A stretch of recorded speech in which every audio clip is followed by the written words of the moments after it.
I totally did not walk all the way away and go do something real quick during that intro and get back literally at the last second. You totally did not do that. No, I would never do that. That'd be so fucking unprofessional.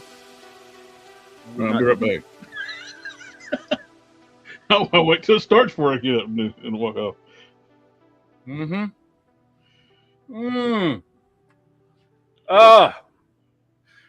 You know what I think tonight should be? I think tonight should be an everything night. Yep, I think so too. That's why I'm on the same track with you. Yes. I mean, there was some cool stuff. There's some stuff that I wanted to go over toy wise, but nothing crazy because most of it was all SDCC stuff that we went over last week. There was very few reveals after Friday night that we didn't already know about. There's a couple things here and there. I was probably more surprised with the MOFX and the 3 3/4 inch TV stuff. The what? The MOFX. Oh, you motherfucker! The Mafex. I just do that. Fuck with you. What's up, Marvin? Oh yeah, we need to put that the MOFX. The MOFX. Oh my lord! Hey, it's a Sith, or a Krypton, or a Shelby, or a, I don't know. I don't know. I'm still alive. Will always be Sith in my heart, though. Fair enough. Oh, I don't remember what you were before Sith. Because you had a name before Sith, right? I had a name before Sith, but you kept mispronouncing it, and so I changed it. But it was Junta Kar, which was a Star Wars name, and you kept pronouncing it Hispanic because of Texas. And so give me a spelling. JUNTAKHARR. Juntakar? Was I saying like Juntakar? Yes. Yes. Yes. Okay. Hey, You're like, fuck this moron. maybe the next incarnation you could like merge previous personas and be the Sith Kryptonian. Merge. I'll be merged, Shelby. Can you imagine a Kryptonian Sith? The Kryptonian Sith. There you go. Oh my god! Oof. I mean, imagine you're the most powerful being in existence. Be a fucking god. Yeah. Imagine Zod learning the Force. That would be. I mean, first of all, so the Force. I mean, here's a good Hi guys. mental exercise. Hey, Quinn. So Sorry guys, I'm late. I was in the gym. Oh, bulking up. Yeah. Here's a good mental exercise. We are ready to pump you up. He's easy. He broke his hip. He was too old to go to the gym. He broke a hip. My toy broke. So if you were to take like the most powerful in the Force Jedi ever, I don't know. I'm trying to think in lore who that would be. Like, because, you know, there are many powerful Jedis, but some of them are powerful at one thing or another. Yeah. Like, Vader could stop a Star Destroyer. Like, he could hold a Star Destroyer at bay. You know what I mean? Luke was supposed to be more powerful than Vader, though. Yeah, I was gonna say, I'm pretty sure. Yeah, Luke, like in lore, Like especially Well, like okay, in in the Dark Empire, According Yeah. to Disney, Ray's Star more Destroyer powerful was than firing Poe. on him, and he the took only his time the only lightsaber. time I've ever liked Luke was all the expanded universe stuff in the 90s. It's the only time Luke was a good character. I did not like Luke in the original trilogy, and then when they brought him back for that one movie, he was awful. So I will give you this. In the expanded universe in the 90s, whether it was the Dark Horse comics or the books, Luke was a good character, and yes, they did start making him supremely powerful in a lot of ways. But the thing is, but if you've got like, I don't know, I'm trying to think of who would be more powerful. Who could do more than like, and I mean direct like telekinetic levels of force using. So I'm not talking like Palpatine's force lightning, or some Jedi are good with healing and some Jedi are good at this and whatever. But like directly like Vader, although Vader was Vader's thing was that he was basically an engineer though. Like he could build shit. Like that was his original force ability, was he just understood on like a genius engineering level how to build stuff. Which his grandson got.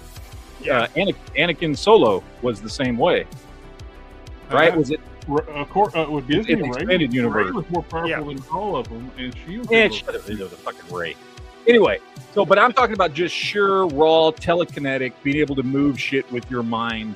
Whoever the most powerful force user ever in that particular skill set, how that dude would do against like a fucking Kryptonian. Because I think there's an argument to be made that you could stop Superman. Like a very powerful force user could stop Superman. Like there have been force users that have been able to like move moons and stuff. Yeah. I'm just trying. I think I don't know as much about Superman. I mean, I don't know if you couldn't kill him, but you could certainly lock him down and keep him from moving. Right? Yeah. Depends.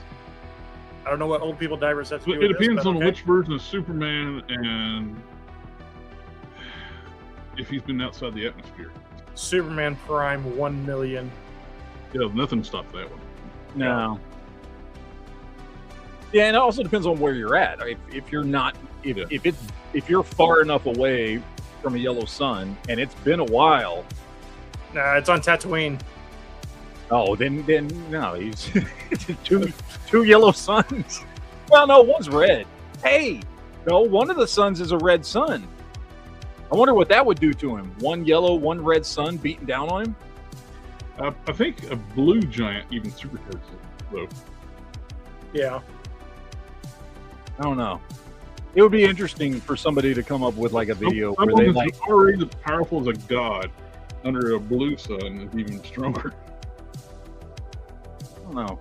I'd love to see that. The most powerful Jedi or Force user in general, Jedi, Sith, doesn't matter, against a Kryptonian. Like what would happen? And even they would have to actually, even under a red sun, they would actually have to be fast because Kryptonians don't instantly lose their power. Like no. It like the Golden Age Superman, yes. Silver Age Golden Age Superman, you can charge somebody up with red solar energy, can hurt them. That don't work now. They're solar batteries now, so he will still have strength, but he will run out of juice. By the way, can I just tell you the most annoying thing? And this has happened in movies, this has happened in TV shows, and this has happened in comics. The most annoying thing, like since I was a little kid, that always annoyed me, every time they did this in any medium, and they've all done it, but it's most egregious in movies, I think, is when somebody shoots Superman with a kryptonite bullet. Yeah. Because, I'm sorry, kryptonite does not work that quick. Okay? Nope. It would bounce right off of him because the radiation from the kryptonite bullet would not affect him immediately. So he's still bulletproof. The radiation field would have to be traveling faster than the bullet. That's just not how physics works. And even then, I mean, like, it would have to be on him for a minute. Yep.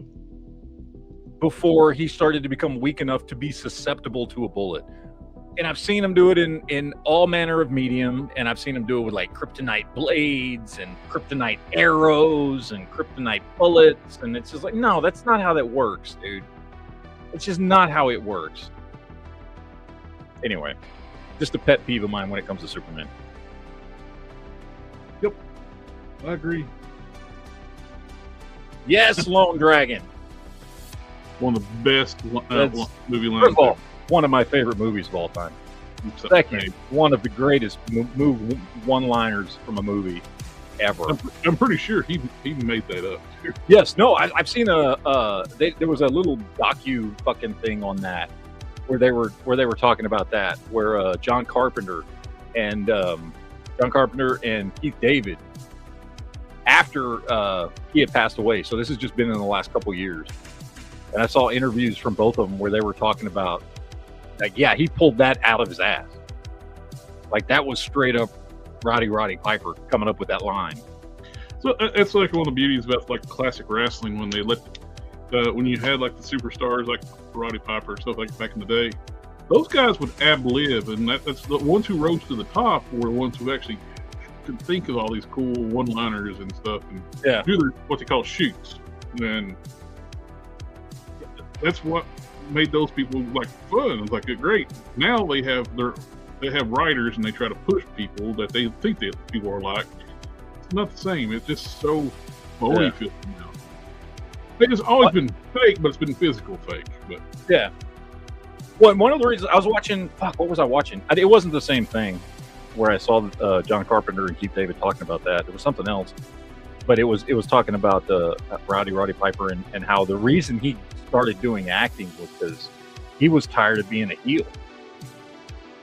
And the WWF at the time, before it was the WWE, before they got sued by the World Wildlife Foundation, yeah, the WWF at the time would not. They had him on a heel track, and they would not let him off, and he was getting pissed off because he had a big fan base and people liked him, and people wanted him to win, and he was like, "Dude, this makes no sense." Like, and if he went to Hollywood, if the things were different then as they are now, he would have been more famous than Dave Bautista as an actor. Oh yeah, he would have been like Batista or Cena or The Rock. You know? Yep. So now with Lone Dragon, that's another good point too with Superman. It's like he can move it and react at near light speed. A mere like bullet traveling like the speed of sound is not going to like startle him. And like, you just think you just move out of the way. I mean, just the physical aspect of it, right? Like, I know they've made so many changes off and on to Superman over the years, but like, just the physical capabilities of Superman's powers would make it to where there's no way in hell a bullet would affect him. Yeah. He's too quick. Radiation wouldn't affect his body. Like, just, putting aside all the other stuff, and I know they've gotten into a whole bunch of stuff in the last couple of decades with him having like essentially a force field around his body or some shit, which I don't understand, but whatever. Like, it is what it is. It's a subconscious telekinetic field. It was introduced around like the death of Superman and stuff.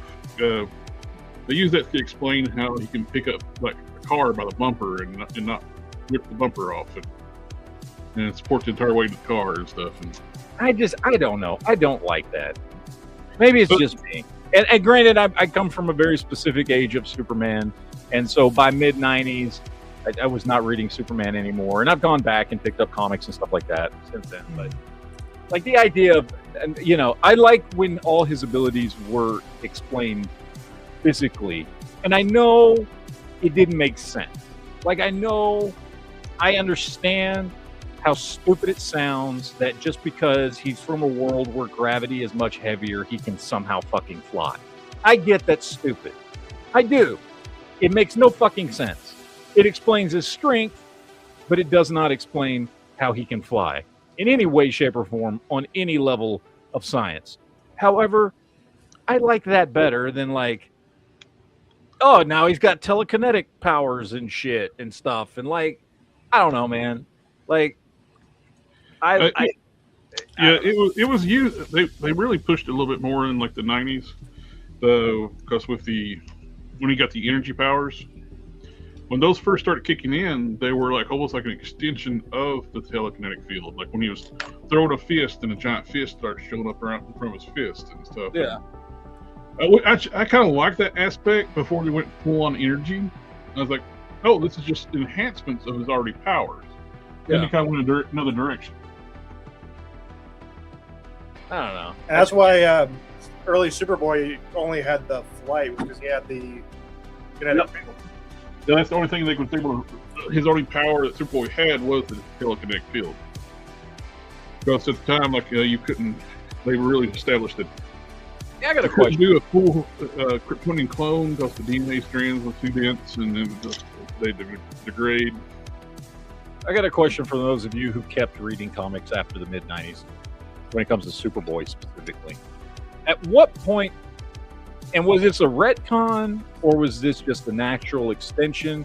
At what point did Connor go from that kid that was introduced in Reign of the Superman to the Connor that has become popularized today, like, you know, in Young Justice and all that stuff, the black t-shirt, blue jean wearing, moody fuck?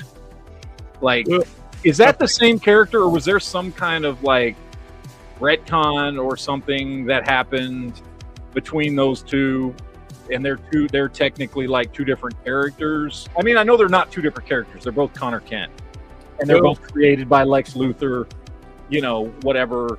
But I can tell you a big part of it's legal battles. A lot of that stuff come to be with the family that created Superboy. Would every so many years will sue DC over the use of Superboy. Jerry Siegel and Joe Shuster, they originally they sold the rights to Superman. All these years, DC Comics has been using Superboy, but you know, thanks to the attorneys, they said, "Well, you guys never actually had the rights to Superboy, only Superman." So they ended up writing out a big ass check to the Siegel and Shuster family for that. Yep, because for a while that's when they kind of changed his look to the t-shirt jeans thing. They retconned too. That originally Connor Kent was a clone of the head, mix of the head of Cadmus and Superman. Later on, oh no, he was a mix of Lex Luthor and Superman. yeah, The whole blue jeans and things. So they kind of they wrote it into the story. They want to be his own person too. But he's also legal reasons he can't look like Superboy because all the legal battle stuff. but I mean, did they explain when the legal battle got real heavy before they settled and paid the original family that created Superman off. They killed off Connor Kent for a while. Okay. Then you had Superboy Prime, who they artificially aged up. He got supercharged, and somehow supercharged him, made him an adult. So he was Superman Prime for a while, in black and silver. Yeah, I just wonder, because to me, and I like Young Justice and that. I'm saying Young Justice because I'm more familiar with that than the comic version.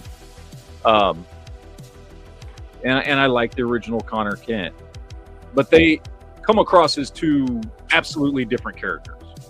If you remember reading the comics back in the 90s and then read or watch anything with Connor Kent today, they do not seem like they are the same character at all. Like they have the same name and they're both clones of Superman, but they do not seem like they are at all the same character. They don't act the same. They don't seem to have the same, set of powers, like all that stuff. So that's why I was asking, like, was the change acknowledged in the comics, or did they just like retcon it? Like, oh no, Connor Kent's always been this way. No, they changed him in the comics slowly, like when the actual Superboy series after the reign of the Superman. Mm-hmm. Yeah.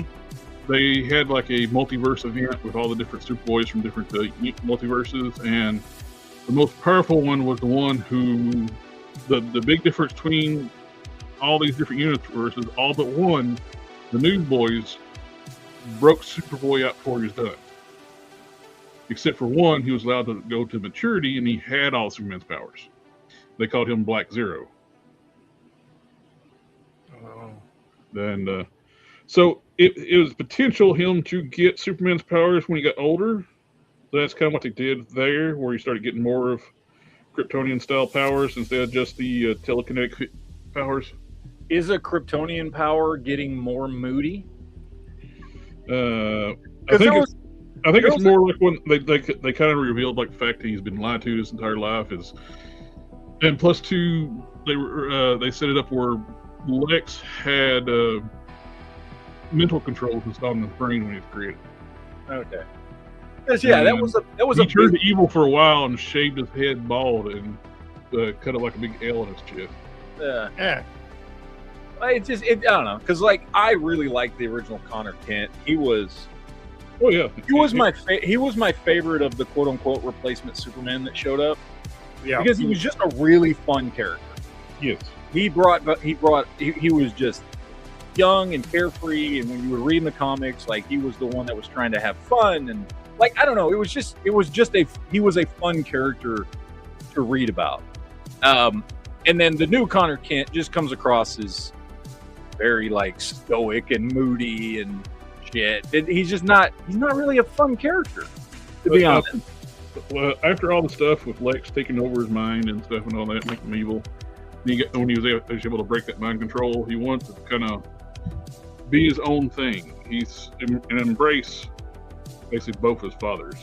And yeah, which I get. That's fine. That's gonna be an awkward Thanksgiving. It is. I thought they did pretty well with him in the Titans series. Yes, I thought so too. Yep. I know a lot of people hate on that show. I actually liked it. Like, it was not perfect by any way, shape, or form. Like, it had a lot of issues. Season 2 in particular was not great. But it was one of those shows that got better as it went. It did, and I liked the characterizations. I liked all the actors they got to play the characters. I thought it was a good show, and I particularly, moodiness and all, I thought they did a really good job with Connor Kent on that show. But I'll tell you what, and I haven't caught up, so I think I'm about 2 weeks behind. I personally could not stand the girl that they got to play Raven. I never liked her. And she was okay. She wasn't great, but I didn't like Starfire at first, but when they started bringing her like actual powers into it and started, I don't understand why they brought her in as a hooker. They made her okay. Hold on. Which was horrible. Once they actually let Starfire be Starfire, which for most of the first season she was not, because she had lost her memory and didn't know what the hell was going on. And then once they let her be Starfire, I thought she did a really good job at being Starfire. In that first season, and especially when it was coming out, I remember even on my old channel making videos about that. Like, what the fuck is this hooker Starfire bullshit? These promo photos that were coming out. Like, on my other channel, nobody really gave a shit, but about that video. Also, what's funny too is like the actress is a beautiful woman, and they made her look awful. Yeah, it was bad. Now they explained it in the first season, what's going on. Before she lost her memory, she had come to Earth and all this stuff, and she was in hiding. And she was like in a Russian club or something. So she was like dressed like all the other Russian girls, and then she lost her memory. And I'm trying to remember back because I haven't watched it because I watched them all in order as they came out.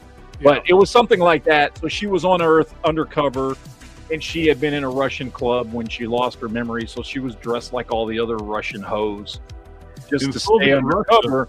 And then she loses her memory and wakes up, and so she's still dressed like that. So it's explained, but yeah, it didn't. It was weird when you. That first season also had her doing like flames, like she was like shooting fire out of her hands and stuff, and it really didn't work. And then they finally started giving her energy powers. Yeah. It was one of those shows that got better, and I did like it. I liked it. I thought it was good. I enjoyed it. Again, I know it got a lot of shit from a lot of fans. That's fine. If you didn't like it, you didn't like it. No worries. I enjoyed it, and I'm glad it went on for as many seasons as it did, considering how rough of a start it had on that DC streaming service that then morphed into HBO Max, and then all this. Like, it went through a lot of shit to make it to what it had, like 4 or 5 seasons, right? It probably should have been canceled the first season. It probably should have, because the first season, like, I understand it was building, and I thought if you're a comic fan and you're watching it, like watching Nightwing become Nightwing and all this shit, like, I thought all that stuff was really cool. But from an outsider's perspective, I could completely see somebody who's not a comic book fan watching that first season and going, this is stupid. What the hell is going on? I thought I was going to see Batman and Superman and shit. You know what I mean? Or whatever, right? And then you don't see any of that in the first season. So I could totally see, especially when it was on that DC streaming service for the first season before it got canceled and put on HBO Max. I would not have been surprised had it been canceled in the first season. I'm glad it didn't. Yeah. I'm glad it got as many seasons as it did. But it would not have surprised me at all had that show just fucking been gone. You know. So, I thought it was from TBS or TNT. No. It was like the premiere show for DC. So DC, Warner Brothers decided DC was going to get its own streaming service where you could watch shows and read comics. DC Unlimited, I think, is what it was called. Yeah, it was always called DC Unlimited, and that lasted for like a year. That's where they dropped that Swamp Thing. That first season of Swamp Thing that everybody loved and said was a great series, but it got canceled even before the first season premiered, so they just dropped the whole season.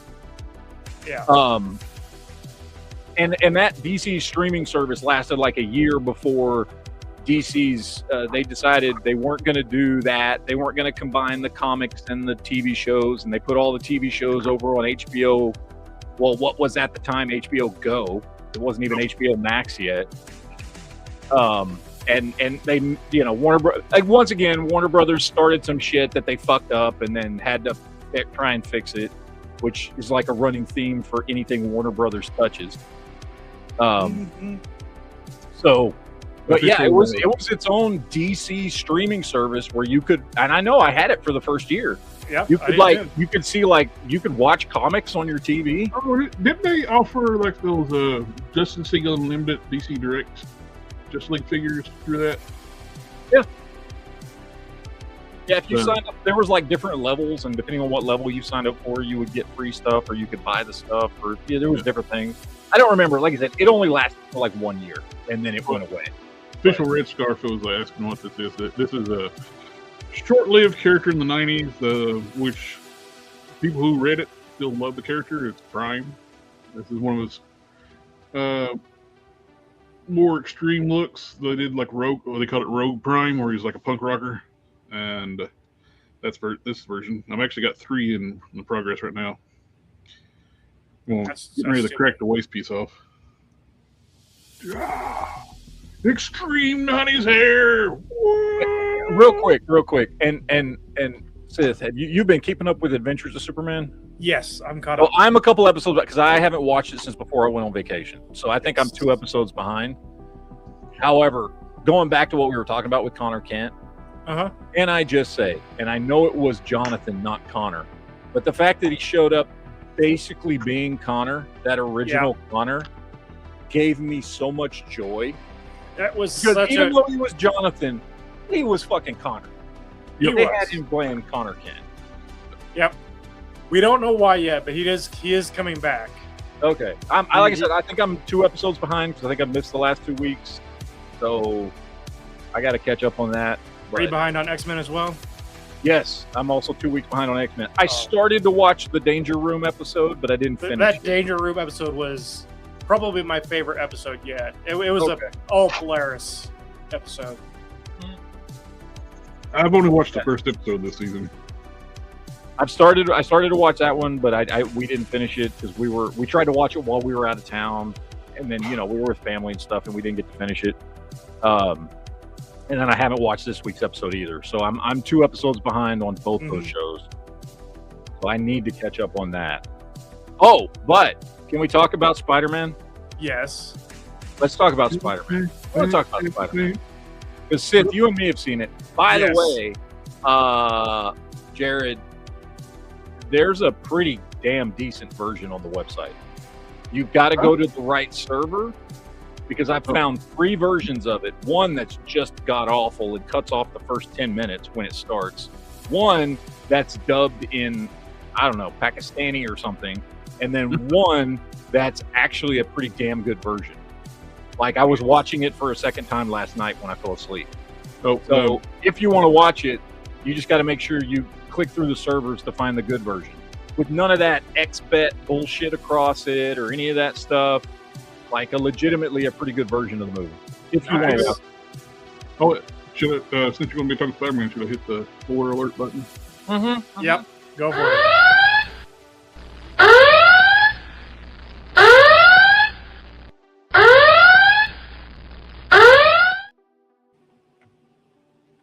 All right, so Sith, you and I have both seen it. We both went yesterday and saw it at the movies. Just so everybody knows, Man Spider did show up. No, he didn't. He's all over the last 15 minutes of the film. Wolverine stabs the shit out of Cyclops in the last ending scene. right through the fucking eyes. Just takes him out. Yep. And the funny thing was, it was the Danny DeVito version of Wolverine. It was pretty good. I was digging it. Danny DeVito got ripped for being like 80 years old. Like it was pretty cool. No. So, and the Cyclops was the one from Odyssey. Yes, it was that Cyclops. Although he was wearing the blue costume, it was a little weird. It's a little weird. And then Cyclops was played by Elliot Page. Yep. Yes. Although I don't know why she had her fake dick out, but that's a whole other thing. Anyway, first and foremost, and I had to think about this for a while, but now I've come to a definitive determination. And this is definitely a good thing, that this did not feel like an MCU movie. It did not, and it was very much. It took me a minute when I first watched it, because I think I was talking to you guys in the chat. I was like, it really does not feel like an MCU movie at all, and I don't know if that's good or bad. But after watching it again last night and thinking about it, that's a good thing. Yes, that was a good thing. That it feels very different from the other 3 Spider-Man movies. It does. This feels a whole lot more in line with the Sam Raimi trilogy than it does. Yeah, it does. It does. It's a little more serious. It's darker. Why? But it still has humor. Most of the humor comes from the interaction between Peter and Punisher. Yeah. And what's weird about it is, so this movie has Punisher and it's got Hulk in it. Hulk, Bruce Banner, whatever. Now, Hulk and Bruce Banner collectively maybe in the movie for 10 minutes at the most. They're not in the movie that much. No, that was much more of a throwaway cameo. Yeah. Like it's Hulk showing up for the one scene made sense for what was happening in that scene, and I guess Bruce Banner having him in his scene at the college made sense because of what Peter was dealing with. He was the Dr. Connors of this movie. And look, his use in this movie made sense in the 2 scenes that he was in. But he's not in a lot of this movie. No. So I mean, again, that's almost more cameo than anything. Punisher, on the other hand, is legitimately like he's a co-star. Yeah, he's a co-star in this movie. He's in a lot of the movie. And he did a great job. He did a really good job. He is toned down from Punisher series. But well, the thing is the way they do it, he's not necessarily toned down, but the situations are toned down. So you're watching the same Punisher that we've seen before, now thrown into more of like a kid adventure, and you can tell he doesn't like it, and he doesn't like that Peter is trying to rein him in because he's used to shooting motherfuckers in the face. So him as a character is not toned down, but the story is not. He's finding himself involved in something that he normally wouldn't be involved in, that does not require just shooting people in the face. Although he does shoot the shit out of Hulk in the face like a lot, trying to get him to back off. They do let him unload on Hulk because you can unload on Hulk without him dying. Exactly. So no, but Punisher is Punisher in this movie. It's just he's Punisher in a Spider-Man adventure. Yeah. And so, but it was good. It was a lot of good interaction between them. I will say, did they explain why the Hulk is just so savage? Is it just because he's been pent up, or like where he's? Well, because so you remember the thing that Banner was wearing that he had made to control his powers. Yeah, that suppresses the Hulk and right. Yeah. Well, that gets fucking taken away from him on purpose to turn him into the Savage Hulk. Okay. It's kind of like what they did within the comics with Mr. Hyde. Like when Hyde has not transformed in a while, when he transforms, he's very bigger. Over the top. They specifically say this is his first Hulk out in years. So, what I don't, maybe it's like what Jared was saying about how when he gets pent up, it gets worse. But so far, they haven't really explained how we got from Professor Hulk, to here, where now all of a sudden he's terrified of the Hulk again. And they did not explain it. He's just all of a sudden Bruce Banner again, keeping the Hulk under wraps. Yeah. Instead of him being basically merged Hulk, like he was. And although he really wasn't merged Hulk from the comics, he was just wimpy Hulk. It was just Banner's brain in Hulk's body. Well, it wasn't even like a full Hulk body either. Like it's a tamed down. They kind of touched on it with the She-Hulk series, which I don't even know if they're considered canon anymore. Yeah, I have no idea. I know. He actually modified himself to create that. The original in the comics merged Hulk is a merger of all the different personas of his personality into one body. Yeah, and that's not what he was. No, he was in the MCU. They did a different version where he modified his own body, where he could limit the Hulk's abilities and become more like a. There's no Hulk. It's just Banner. Yeah. And so that they've never explained how he went from that, which is the last time we saw that version of him was Endgame, to the couple of times we've seen him since, where he's just Banner with that thing that he wears to constantly keep the Hulk at bay. Yeah. So we've never seen how he went from one to the other. In this one, we do see what happens when that fucking thing gets taken away from him and the Savage Hulk comes back. And I will say, the Savage Hulk was done very well in this. He was fucking huge. I even liked that. I liked him when he looked at him. He's like, I didn't know you could get that fucking big. I mean, it's fucking big, but I didn't know you could get that big. Well, the Banner Hulk they've had for a while was a much smaller version. To be fair, Hulk. This is the first time Spidey's seeing that version of Hulk. Yeah. He's never seen the true Savage Hulk. Right.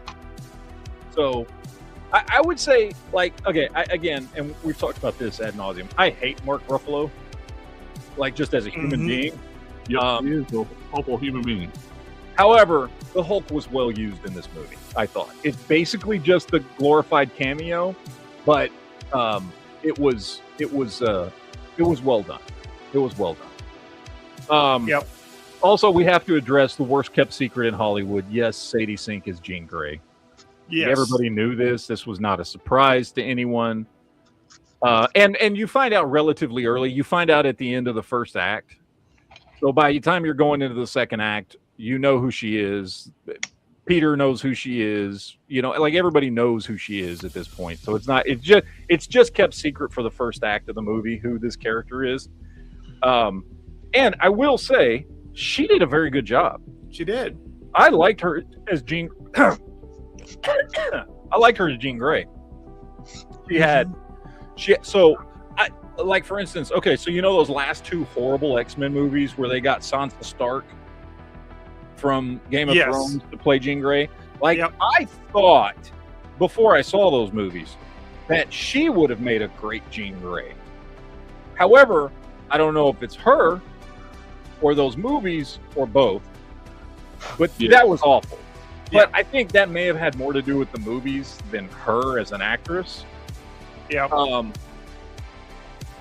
So I was like, I don't know. We'll see. I love Stranger Things, but you know, I mean, we've only ever seen her play basically a 16-year-old. You know what I mean? Like, so a 12 to 16-year-old. So I didn't know how she would do. But for a Jean Grey that's supposed to be, what would you say, roughly around 18? That's kind of what I was assuming. Is that she did a really good job.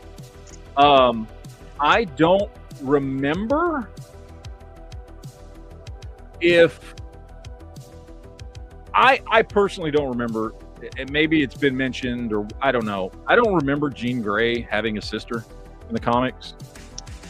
Maybe she did, and it was just not something that ever was a major plot point. You know what I mean? Maybe they're using it as a what was the sister's name? Was it Sarah, or was it this something like that? I think it started with an S. I don't remember. She's not in the movie a lot. She's basically only in the movie via flashbacks, but she's the impetus for why Jean Grey. Sarah Grey. Sarah Grey. There you go. She's the impetus for why Jean is doing what she's doing in the movie. First appeared during the Dark Phoenix saga as a married mother. Okay, so there's canon for it, but apparently it wasn't a big enough deal for me to remember. But again, with the way that they used her in this movie, that's fine. You know what I mean? Like she's just Jean Grey's MacGuffin. Yeah. She's the reason Jean Grey's doing what she's doing. Her character is not important to the movie. Or to the MCU going forward. She's just the reason behind Jean Grey being in New York doing all the things that get her involved with Peter. I was kind of hoping she was going to be Mary Jane because redhead. Reed's about the same age as Tom Holland, even though Tom Holland's in his 30s. Yeah. But after watching the movie a second time, so the first time I watched the movie, and I told you guys, the movie was good, but it wasn't great. There was nothing spectacular about it, but it just didn't feel like an MCU movie. Watching it a second time, I've come to the conclusion that it is better than my first impression of it, and it not being an MCU feeling movie is to its benefit, definitely. However, I still got to say there was really nothing spectacular about the movie.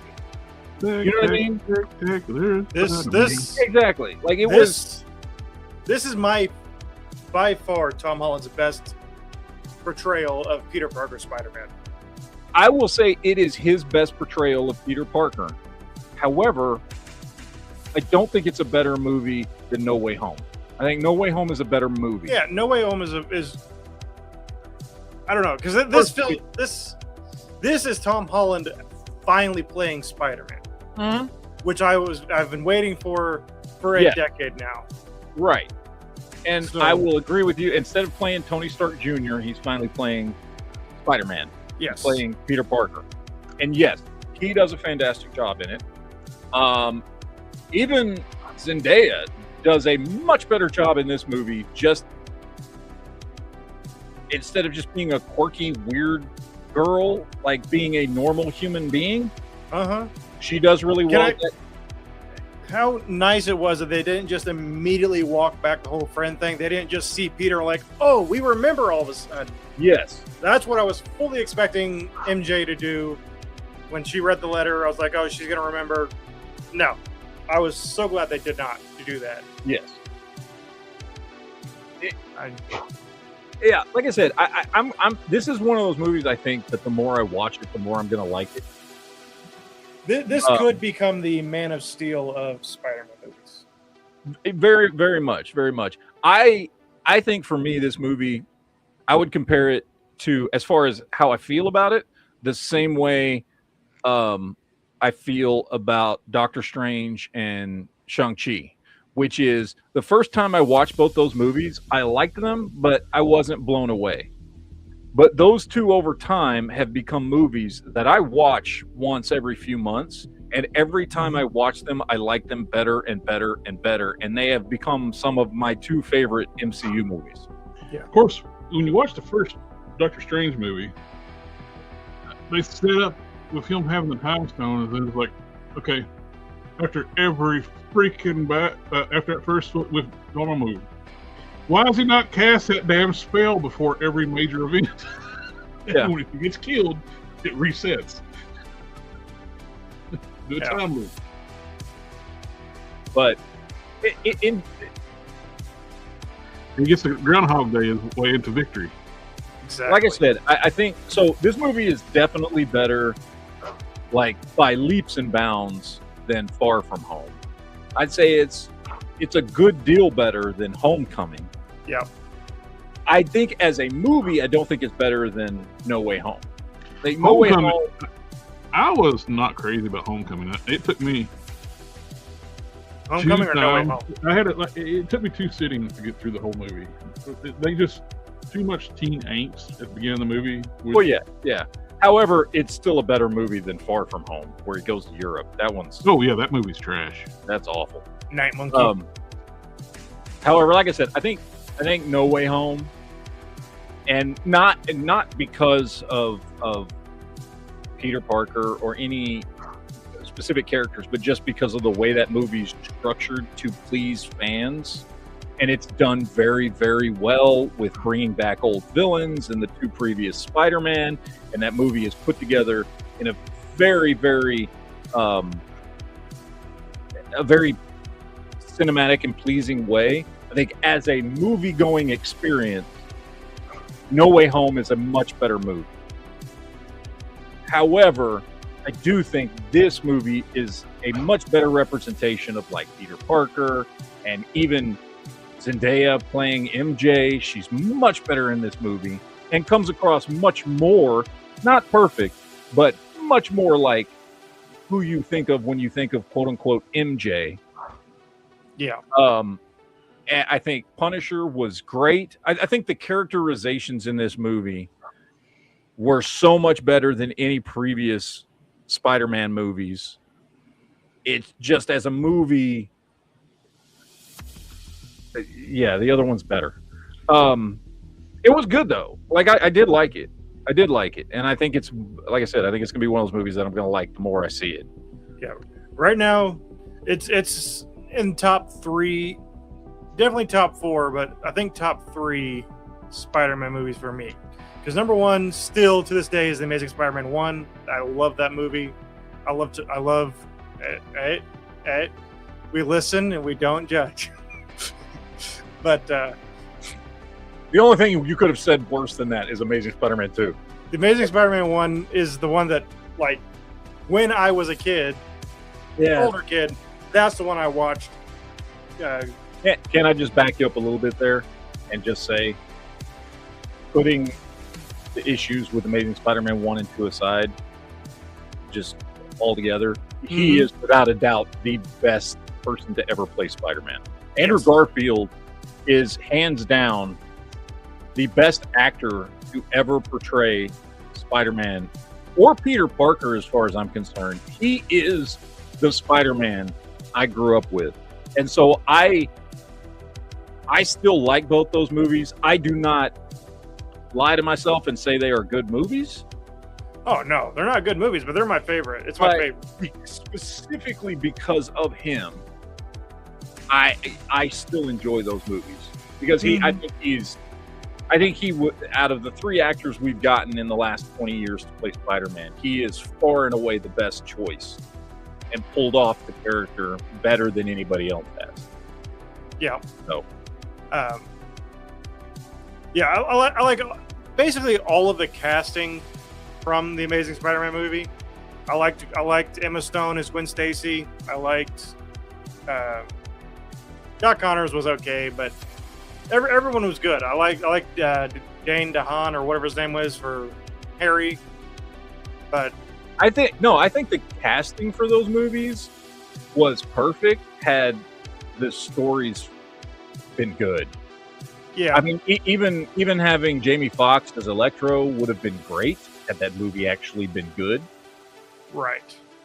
You know, If can see they how had much. Electro like he was in No Way Home, Yeah, Yes, yeah. we saw and him not play the a better weird version. nerd dude, and becomes like a megalomaniac after he gets his powers.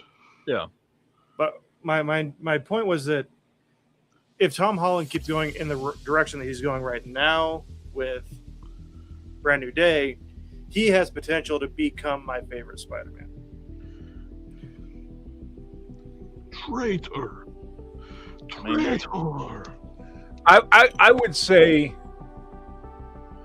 I would put this for me personally, as far as ranking the 9 Spider-Man movies we've gotten at this point. I would put this at a solid number 4. My list would be number 1 is still Spider-Man 2, Raimi. Number 2 is Spider-Man 1, Raimi. Number 3 would be No Way Home, and this would be a solid number 4 out of those 9 movies. Who knows? Out of all these Spider-Man films, top 3 villains, actors that have played the villains. Well,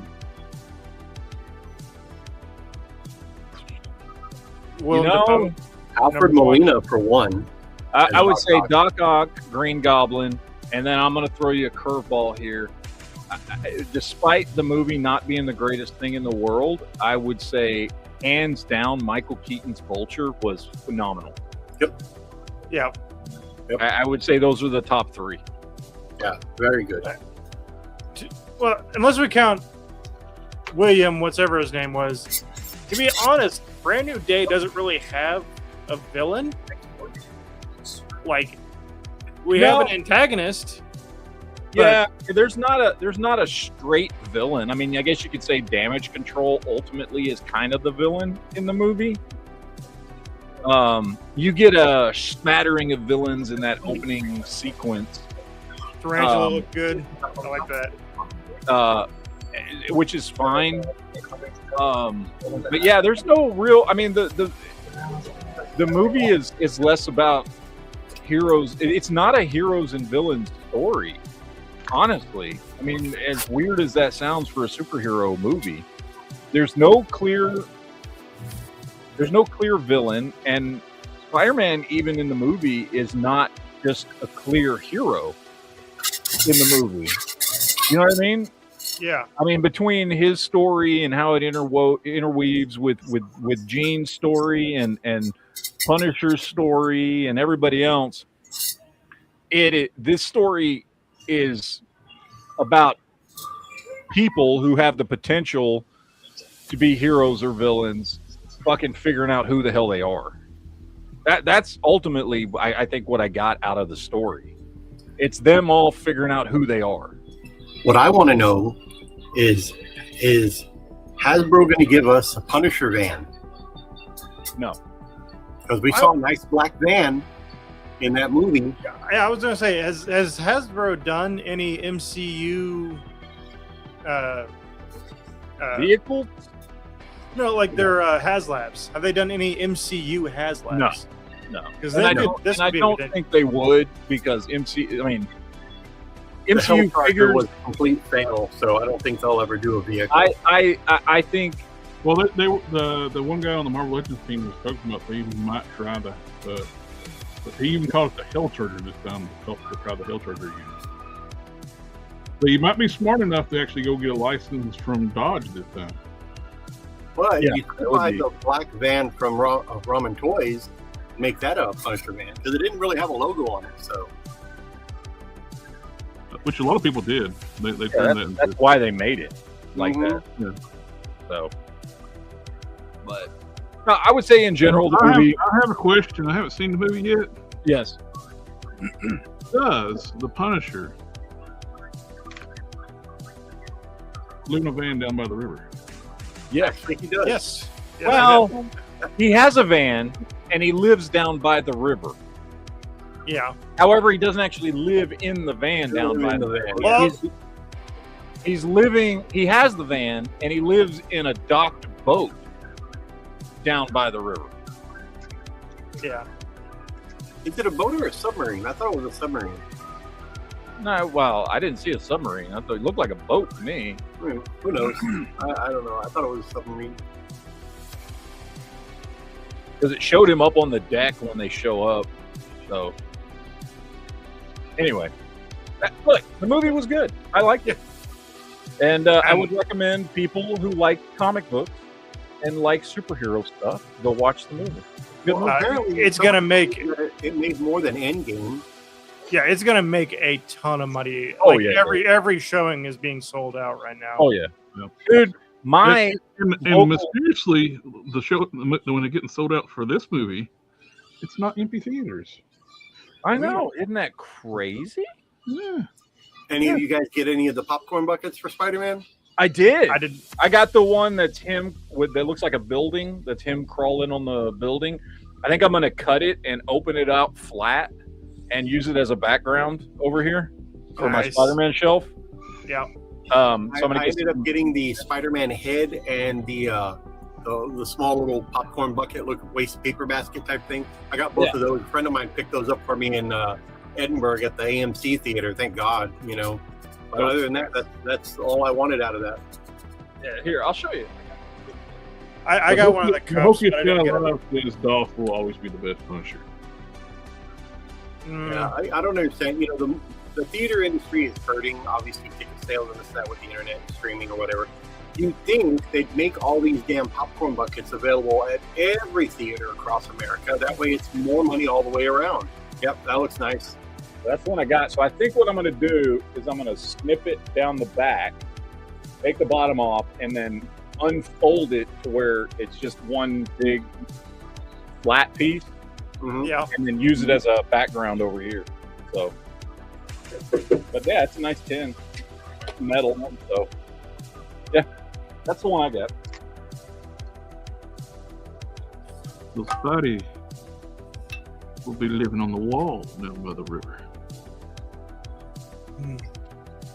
Can I show off all the toys I got on vacation?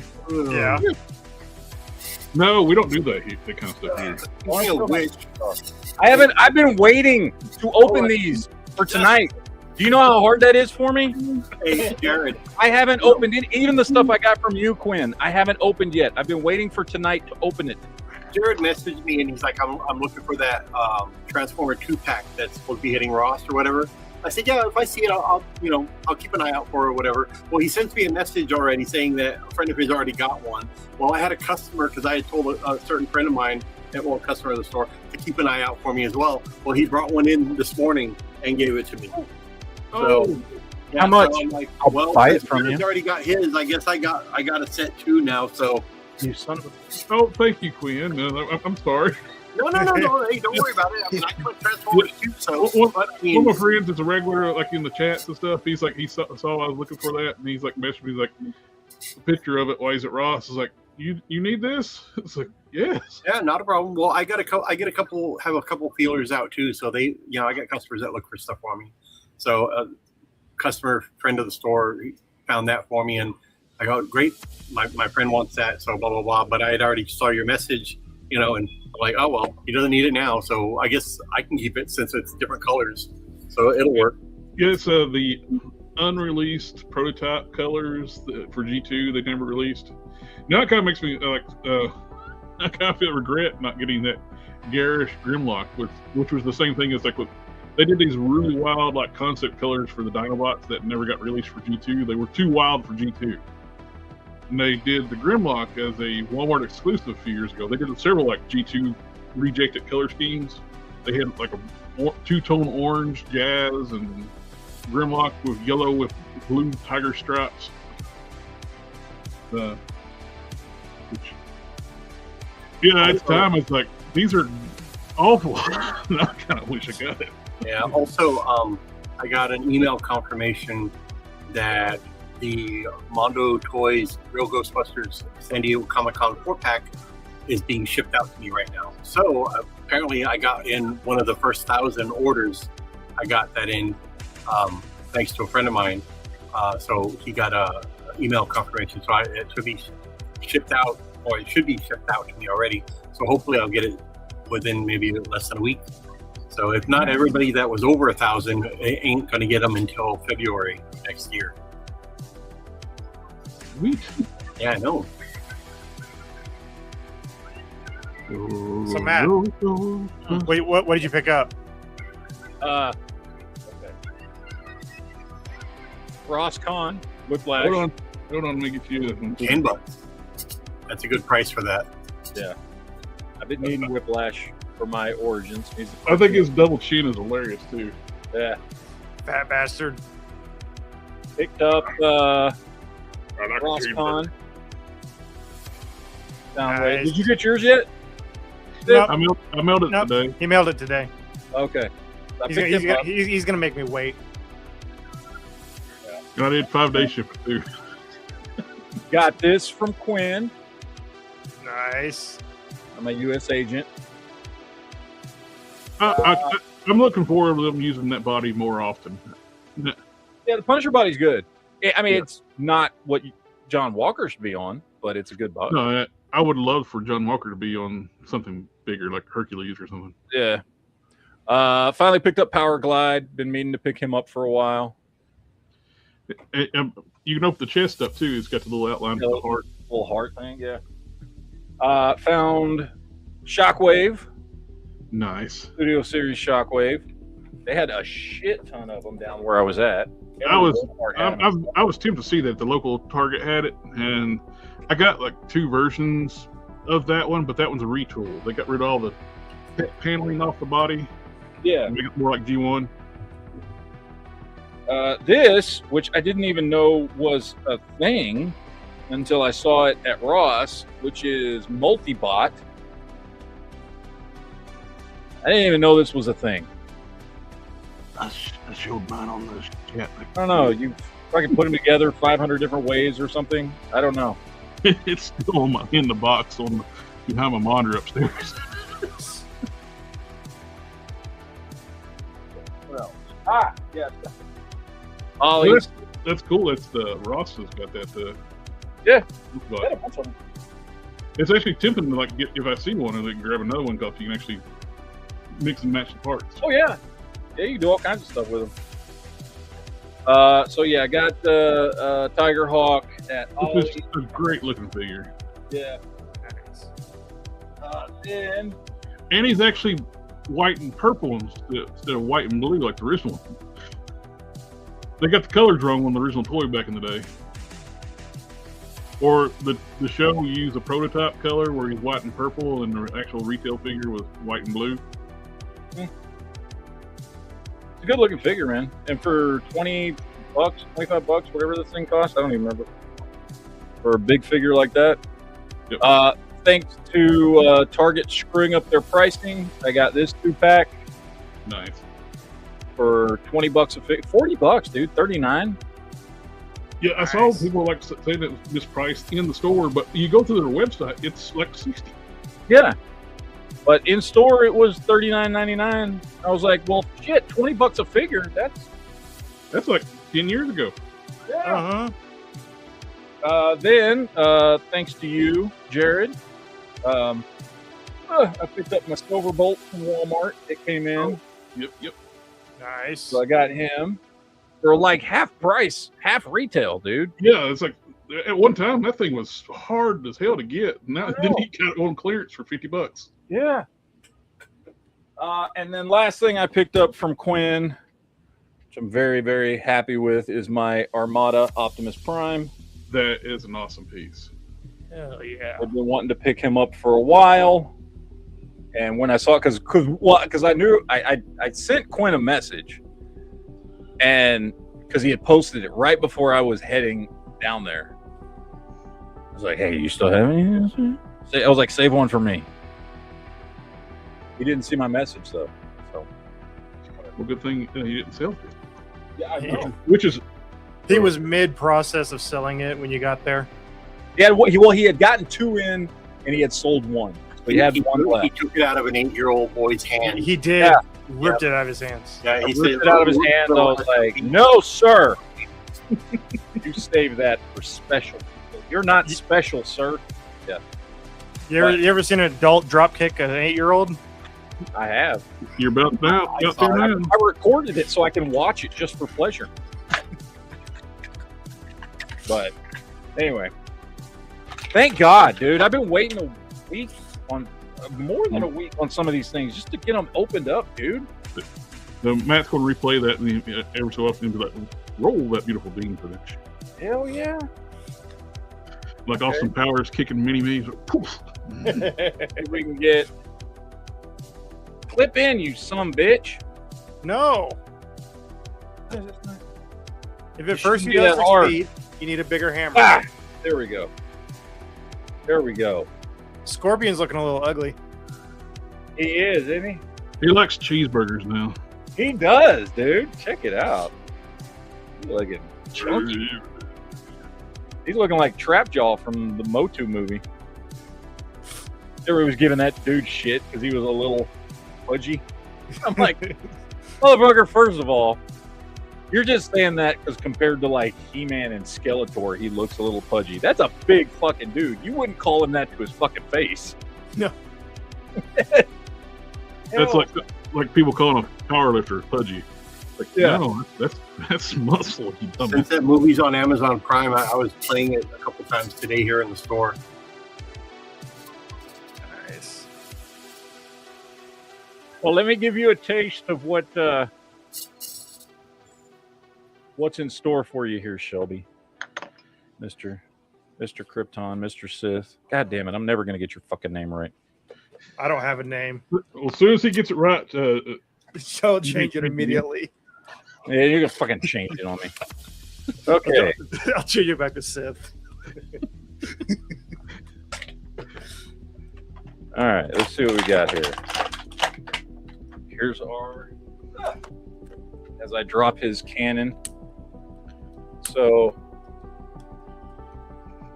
His cannon on there. I'm gonna be honest, he's a little floppy. whoa.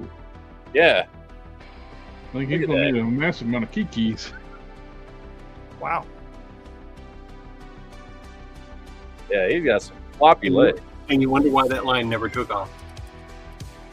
It looks great though. Like it's a good looking figure. I like all the extra accessories. Yeah, he comes with a little tape, extra hands, gun. It's a good looking figure. I mean, his legs are heavy enough.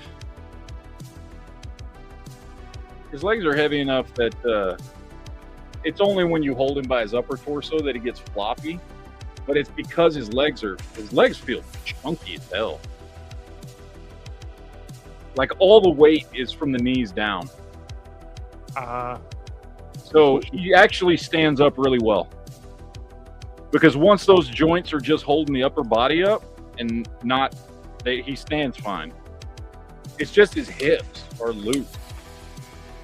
Because his legs weigh so much. But yeah, I'll put a little kikis on there. And ooh, I think the tape actually fits. Because his little tape deck opens. Let's see. Come on, fit in there.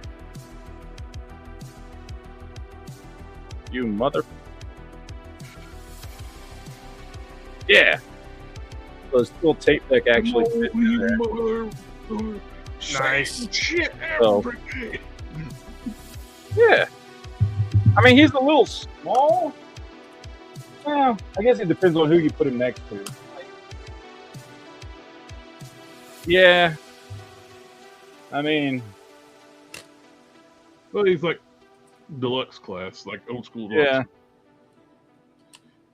He'd probably look good if you got the Devastation Optimus Prime, that small one. Yeah. Ah, he looks good. I mean, I like him. But yeah, he definitely is. He's My definitely. issue with that lineup, they made everybody the same height. They did McFarlane it. Yeah. When they made Bumblebee, I was tempted to get Bumblebee, but maybe I could put him on something else. But he's the same height as that Soundwave.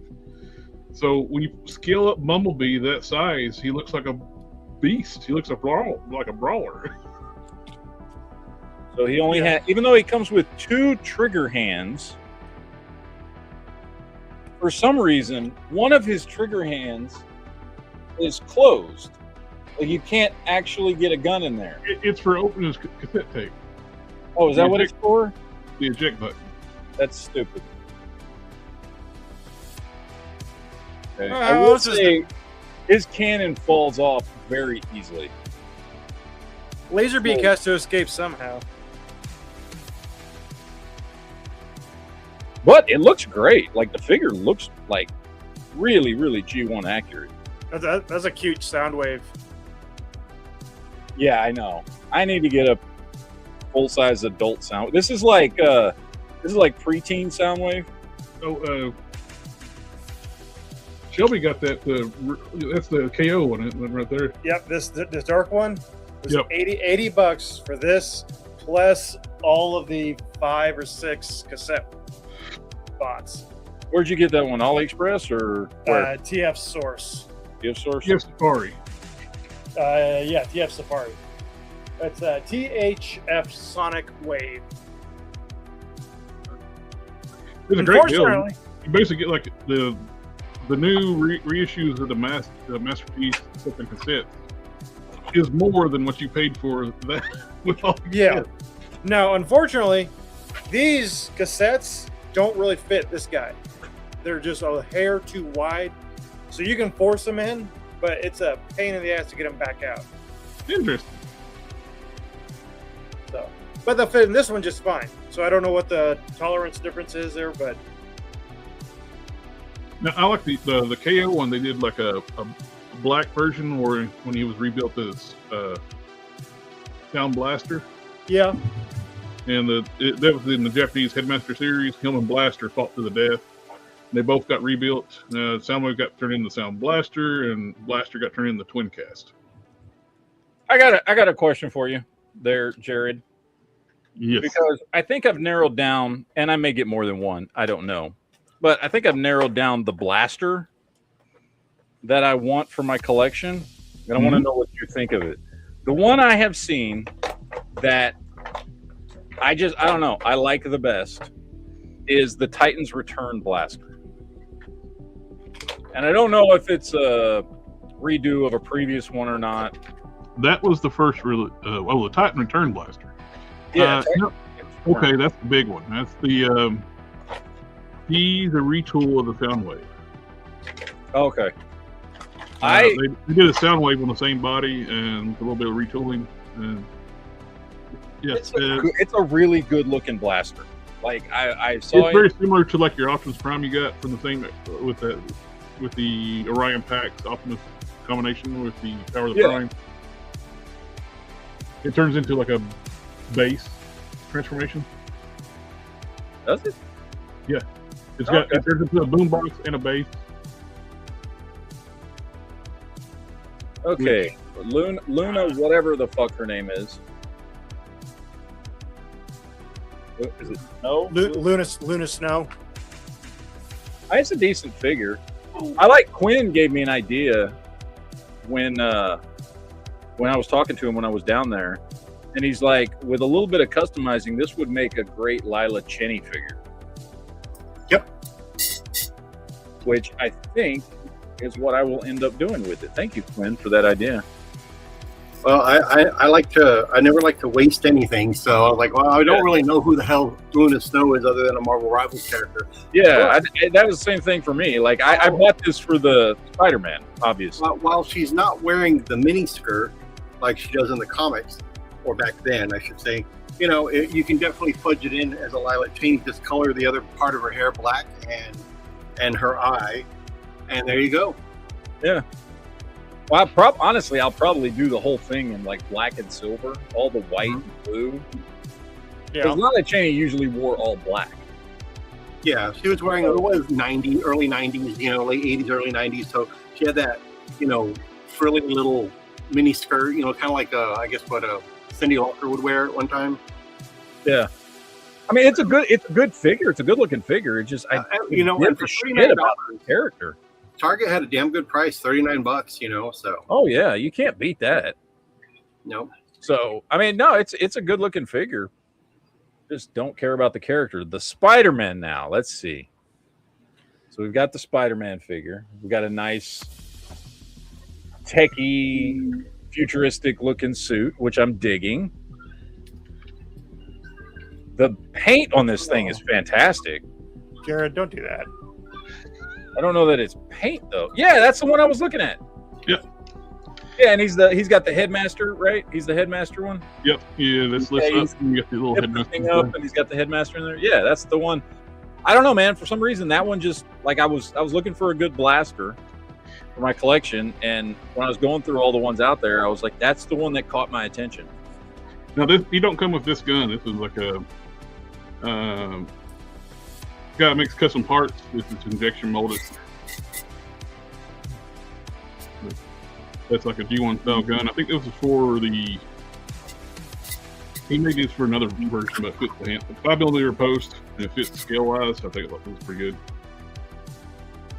You know what? This is a really good looking. What turtle is that? Sith? This is the Yojimbo. Oh, okay. I didn't get a chance to see it. Look at it pretty quick. The Stansaki ones. Yeah. Those are nice. Yeah. This one here is the Fortnite Ninja Turtle.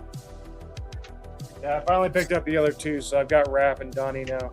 Well, grab them all that you want before the end of the year, man. Because after that, no more NECA turtles. No more. You know, wow. I gotta say, the articulation on this figure is just basic Marvel Legends articulation. So there's not really anything crazy about it, other than he does have drop down hips. Torso is just a standard, ab crunch and stuff with waist rotation. However, I gotta say, dude, the sculpting and the deco on this guy is absolutely fantastic. Like the beautiful matte blue finish that contrasts against the shinier red finish and the logo is really well done, dude. Like, they're putting a lot of effort in those rival stuff. Yeah. Well, I had the Punisher and I had Moon Knight in here for Rivals, and they sold out like lickety split, man. They were gone.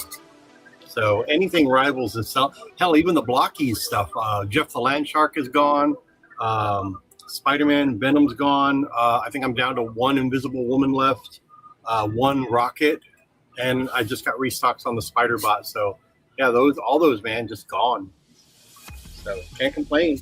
Dude, even the head sculpt on this dude is done. I mean, it's different than the way they usually do it. So, and you can't really tell, but like his eyes are more like goggles, like they're kind of bubbled out, kind of like a Invincible style. Yeah, dude, this is really good. Oh, I mean, again, the articulation is not what most people would want for Spider-Man, other than the drop-down hips, mostly just because of the torso, I'd say, more than anything else. But the Amalgam Comics Spider-Boy did the goggle eyes first. That's true. Amalgam, yeah. Dude, I'm really impressed with this figure. I'm really impressed with it. This is nice, dude. This gives me PS4 Spidey vibes. You know what I mean? Yeah. But like, honestly, better deco, because they actually use like a matte finish on all the blue on the figure, so you've got that nice contrast instead of it just being all shiny. You know what I mean? You've got a nice matte textured finish on all the blue. Damn, this is nice, dude. I'm very impressed with this. This looks really good. This looks really good. I just think you're biased to anything matte. It's true. Yes. Well, and also anything Spider-Man. So. Also anything shiny like his head. So. Yep. Damn right. All right, I'm gonna open up my other Marvel Legend, my U.S. Agent, which I still want to do a custom U.S. Agent. I want to get that Crossbones mask 2-pack. Yeah. And I want to use that Crossbones as a John Walker, more of like a tactical version of John Walker. I love that Toxitron. I watched your video the other day. Yeah. All your Optimus Primes. And that thing looks freaking sweet. I'm gonna have to do one on transforming ones because today I got this one. Shattered glass. You got shattered glass. Nice. And this is the oversized MP10. So.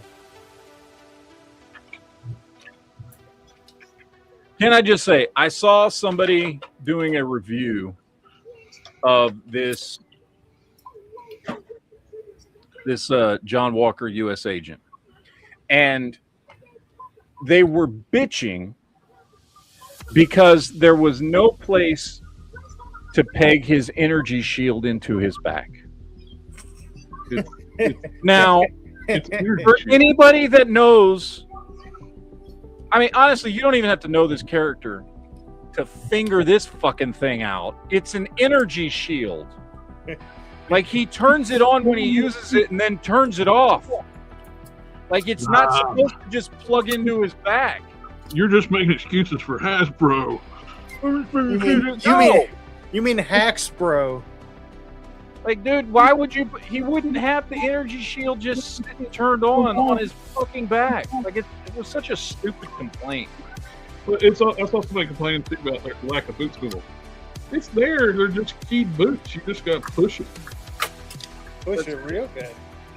Yeah, my boot swivels work.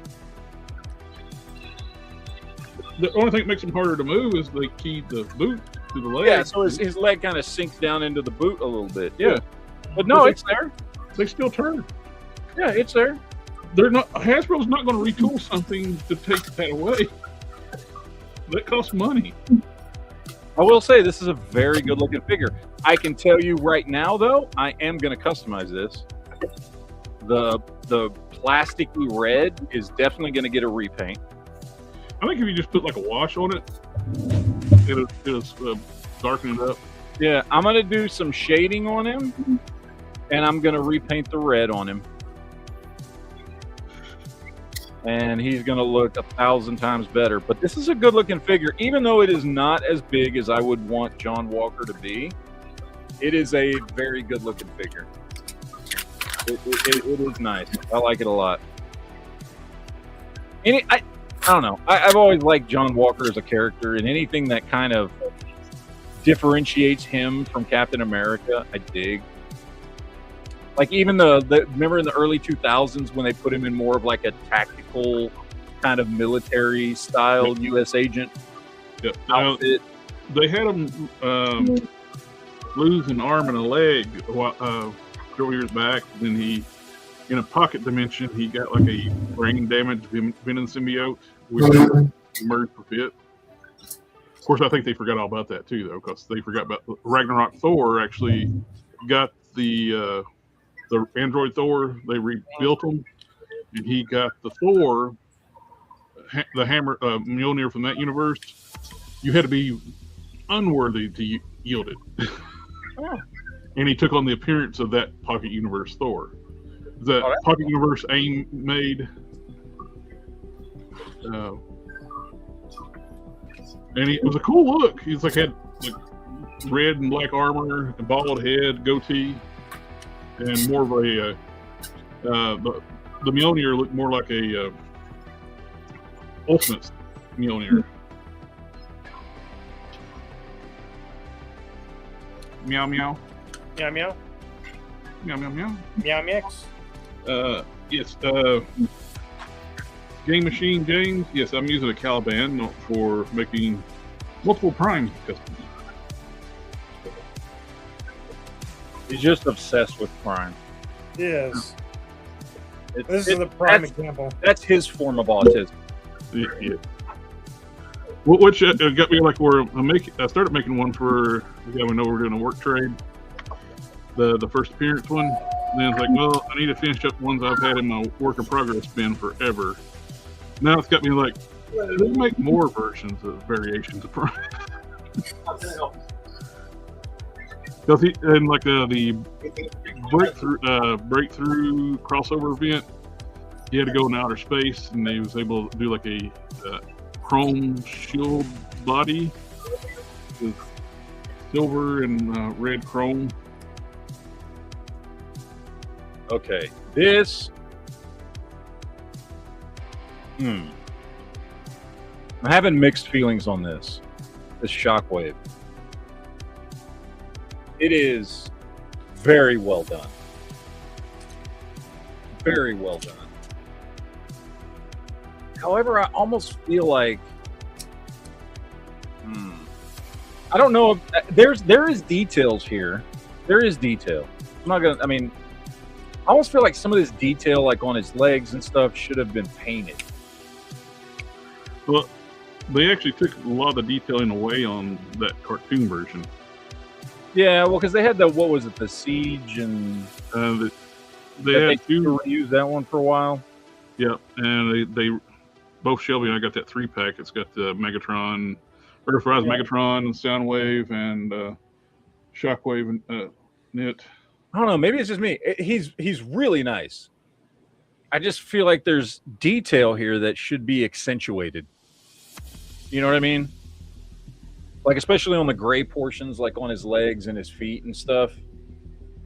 I feel like there's details there that just don't really pop, and it just makes it look like boring gray plastic. Yes. However, the figure feels great, dude. Like, the joints are tight. The plastic feels solid. It's nice. I just feel like the details need to be brought out a little bit. Maybe like a wash or some line work or something. But it is nice. It is nice. I'm digging it. I felt bad about not picking up that Skywarp when I saw him at GameStop, so I may have gone back for him. I did the exact same thing. I saw Skywarp at GameStop, and I had already bought so much crap while I was on vacation. I was like, no, I'm gonna leave him. And now I kind of regret it. Yeah. Since I'm probably never going to get the Starscream, so. Yeah, probably, because... Dude, just go to Hobby Link Japan. Pre-order it there. It comes out in December. Honestly, at this point, I think I'm just going to wait for the KO, man. Yeah, that too. But if you want the official one, everybody's like complaining about, yes, sucks what's going on with Target. I had to like hit the renew. Like, yes, I still don't cancel my item. I still want it. I got the pre-order at Target, but I wasn't going to miss out. So I got the FOMO, and I just went to Hobby Link Japan, HLJ. It's $1 cheaper, but you'll pay like $20 shipping or something like when it comes out. Yeah.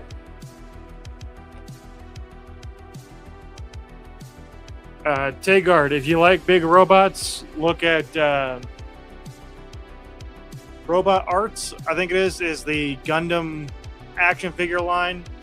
They're okay if you don't want to build a model kit, but good enough to get you a giant robot. Hey, I like big robots, and I can't deny.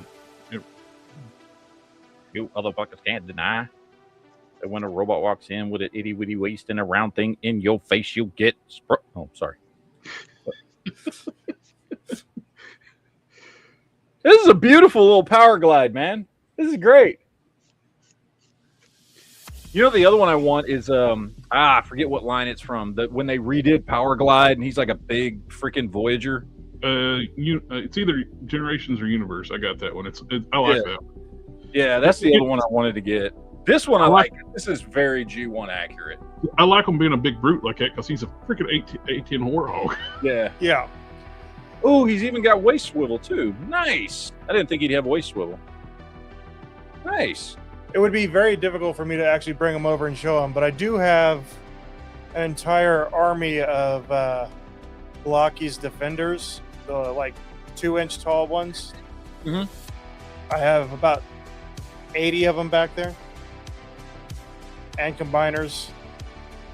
The combiners were pretty cool for being as cheap as they are. That's probably up there with some of the best bang for the buck right now on. Bro, there is so much in this package. Whoa. Oh yeah. I think I'm going to save him and mess around with him later. I'm not pulling him out yet. That's a lot to figure out how I want to set these dudes up. Dude, these are big, beefy figures, dude. They're huge. Look at them compared to Whiplash. Oh, yeah. They are freaking huge. Have you picked up the core Joker yet, Matt? Which one? The new Mattel Kids Line Joker. Yeah, I've got him. He was I ordered him. I got him, Robin, Motorcycle Robin, Flash, and Batman all at the same time. He's got a lot in common with the DCUC. That is a phenomenal Joker figure. He is great, and they're kind of yellowed and gross, but the teeth are so well done. Yeah.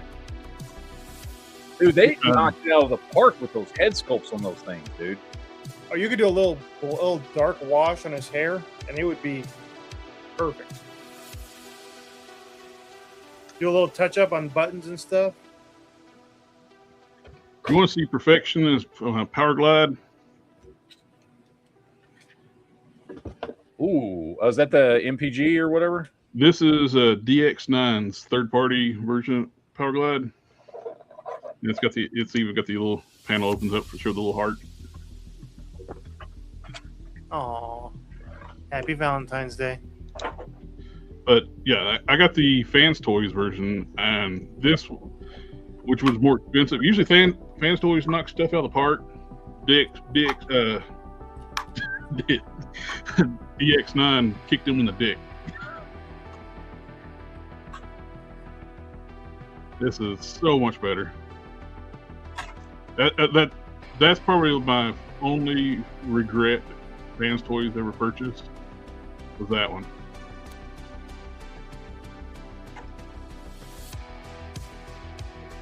Come on, Tiger Hawk. There we go. Look at this big boy right here. Holy hell. Big chunky boy. All right, let's see. We got. Get his wing missiles on. Or these wing missiles? Yeah, these are wing missiles, right?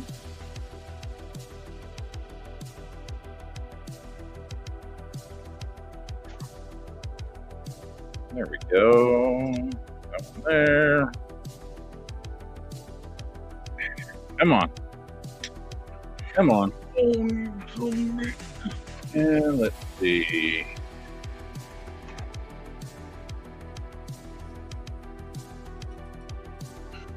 Oh, I thought these swiveled onto shoulder cannons. But not.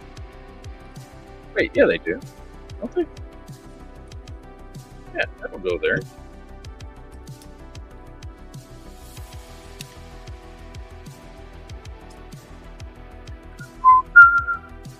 Hold on. Come on, man. Get your shit together.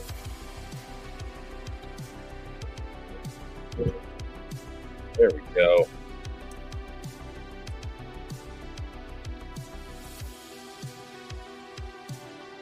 Transformers, more media. Oh. Now, I don't like that his shoulder cannons can't point forward. That's the only thing. Like, he's got them, but they only work if he's shooting up in the sky. Well, that's lame. Well, he has to do trick shots. They're probably meant for his beast mode. Yeah, I'm pretty sure that's what it's for. But it would have been cool if they would have had a way where these, like, transitioned up a little bit so that you could fold the cannons down to look forward when he's in robot mode. Would have been a cool thing to have fingered out. But all right, whatever. It's still a great looking figure. And for $25, I ain't gonna complain. Shit. You mean What was retail on this dude originally? Like $60, $65? 55 or 59. He's leader class. He's leader class, right? Or is he Voyager? No, he's leader. He's leader class. Yeah. He's a big boy right there. Oh. We are getting down to it. Let's open up Silverbolt.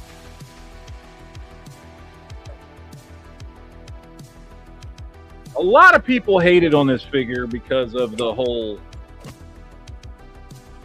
what would you call that? His giant freaking extra attachment piece that basically is only there because that's how you build Superion. Yeah. Which I don't mind, because you're going to have minor parts anyway. Just might as well just make it a big. Yeah, it's like, I mean, the thing is like, so I mean, we all remember the combiner pieces back in the day, right? They were just rare pieces that you would lose unless you always kept it in combiner mode. Yep. So having it be this one big chunk that attaches to one of the figures, even when they're not in combiner mode, seems like a good idea to me. And I think you can turn that into like a base type transformation too. Yeah, I think it's a base, and it attaches to. Isn't there some other characters that it actually attaches to? Yeah, they got that red and blue one, Nexus Prime thing. I think. Oh yeah. I think you saw it while it was out. You said, "What the hell is that?"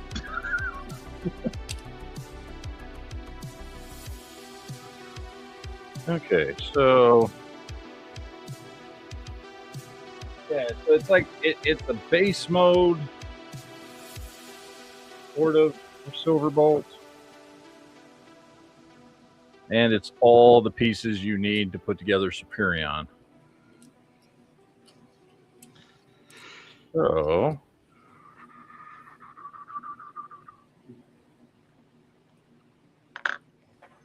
I don't know how he pegs together. Okay, that is. But you can actually build most of Superion with that. You just need the limb bots to fill in the plugs. Where's his nose? Am I missing something here? Voldemort? What's his fucking nose? Mm-hmm. Bro, what the hell? Where's his fucking nose piece? I don't know. I haven't opened mine up yet. Is it like a separate piece in the box, or? I'm looking, trying to figure that out. Because That is blow. You got the defective one.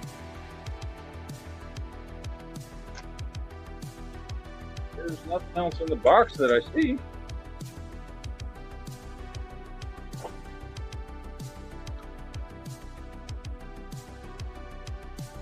What the motherfucking hell?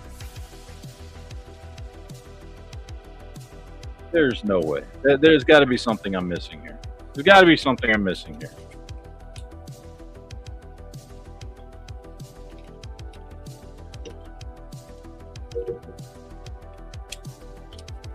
Ah, yeah. Okay, there we go.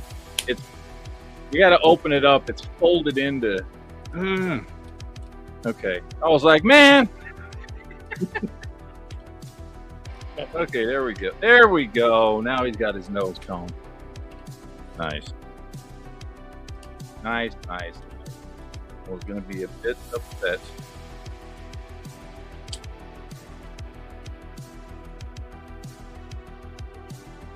Let's see. Come on. Snap together. I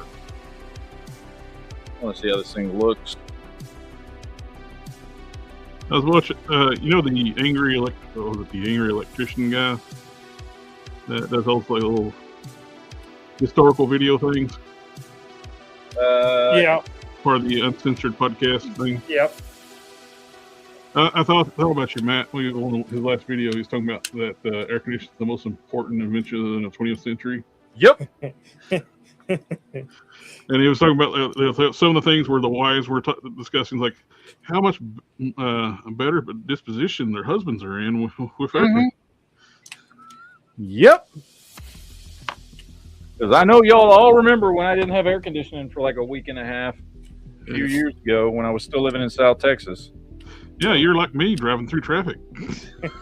I was a very, very angry individual. I was not a happy camper. Okay, let's see. How does this go? I want to figure out how to get his whole like deluxe mode put together.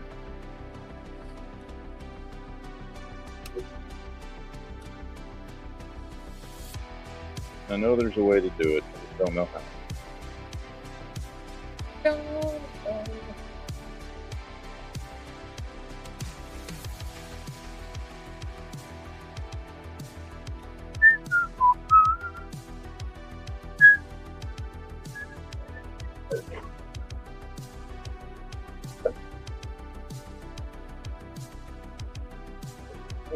This swings around. No, that doesn't.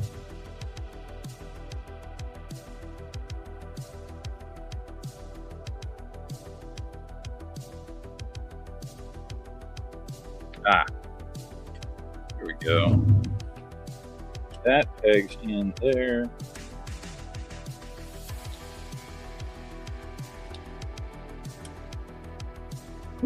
And that pegs in there. That's what she said. Yeah. Kinky. All right. There is Silverbolt's fucking crazy. Oh, you combined jet mode. I thought you were talking about the Silver Superion mode. Gentlemen, it is that time of night again. Sorry I got a little bit busy towards the end there, but I will see you guys next week.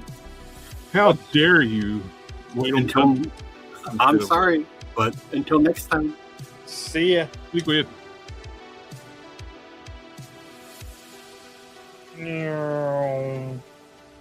All right. I dig this, man. This is cool. I can see Silverbolt having like a big booster pack. Hold on, too. So something to help him fly too, because in the cartoon series, he was built from a low-flying cargo. Yes, I remember the whole episode where he was afraid of heights. Yep. Yeah, that was a good episode. That's one of my favorite episodes. Because he was a low-flying. Was he a passenger plane? Is all he was. Yeah. He wasn't. He was the only one that wasn't like a military vehicle. And yeah. And he was the vehicles he built. They built the Aerobots, reconfigured them into like Earth mode for Cybertronian. He was some kind of like low flying cargo or something vehicle, or in his alt mode, Earth mode is a Concorde jet, which is a high speed, high altitude jet. But I actually dig this, dude. I'm gonna be honest. I know a lot of people were hating on this. I like it myself. I actually like it.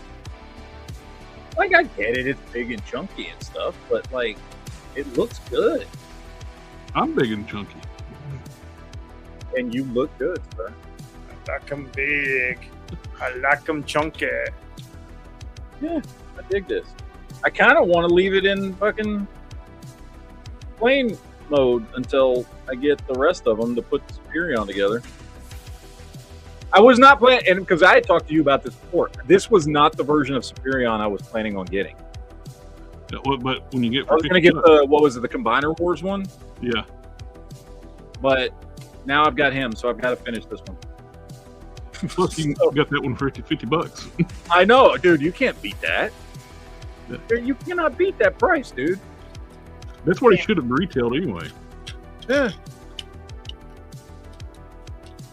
Well, because I have Walmart Plus, I didn't pay any shipping or anything on him. Same. So he was 40. What was he? 40 something. I think he was like $50 even. Yeah, dude, this is awesome. He's freaking huge, dude.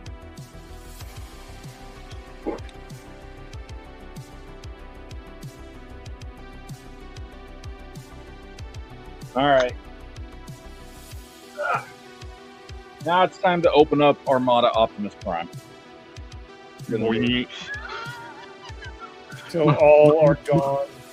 My Prime got excited, man. It's like when you're talking about another Prime, it's like the styrene just pops straight up. Let's open this bad boy up. Oh, I don't know if you saw in the chat. I thought it was hilarious. I posted in the Ultraverse group with all these Primes I'm working on. Yeah. Meta AI dubbed it as Transformers Prime, Optimus Prime, 3 different versions. It's like, hey, AI is taking over the world, okay? it's like, sorry, AI. Prime does. Kevin Green does transform into Prime, but he's not a Transformer.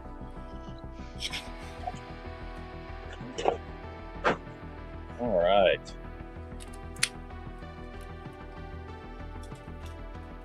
I like this, and I, as you guys know, did not watch Armada, but I really like this flat, chunky design for Prime. It looks really cool.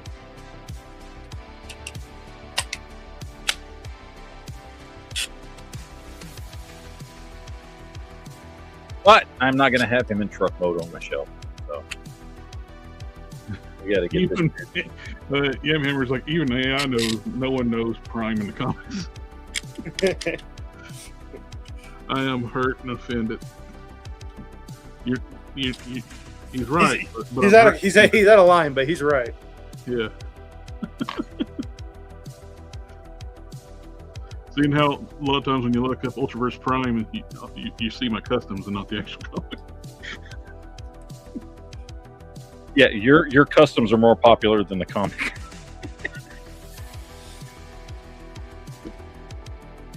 Yeah, that makes things so much easier. I cracked the waist so I can do the armor. That's from now on when I do primes. I'm just going to crack the waist every time. Trying to sculpt around the waist piece is just a pain in the ass.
Alright, I feel like I'm missing something here with his feet.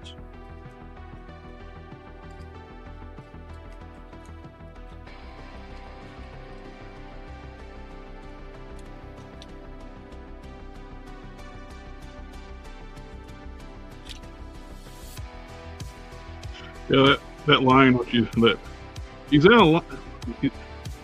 He's not wrong, but he's out of line. Thing is like the only good thing that came out of that. Yes. No, John Walker came out of that. John Walker was good. Yeah. Yeah. I mean, I think they treated him like shit so far in the MCU, but I don't understand that whole thing where they got mad at him for killing a terrorist after the terrorist killed his fellow soldier and friend. Yeah, it's stupid. It doesn't make any sense. Guess what soldiers do? They kill bad guys. Guess what Captain America has done? A lot. Kill bad Especially guys. World War II. Just slaughtered Nazis. Just absolutely slaughtered them every chance he got. And not just the men, but the women and the children too. I think you might be mixing up properties.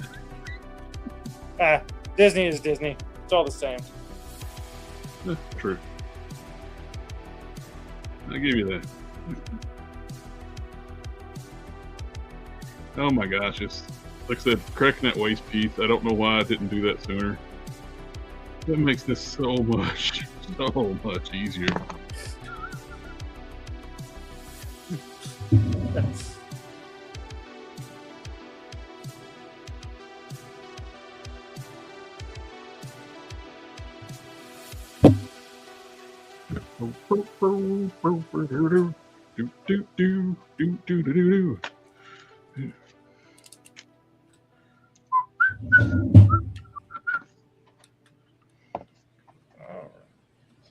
Thank you, Yamhammer, man of culture. That's something I hadn't thought about in a long time. Busy bees. I don't know if you're even old enough what that was from.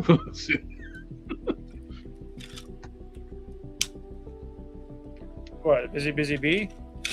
Busy bees.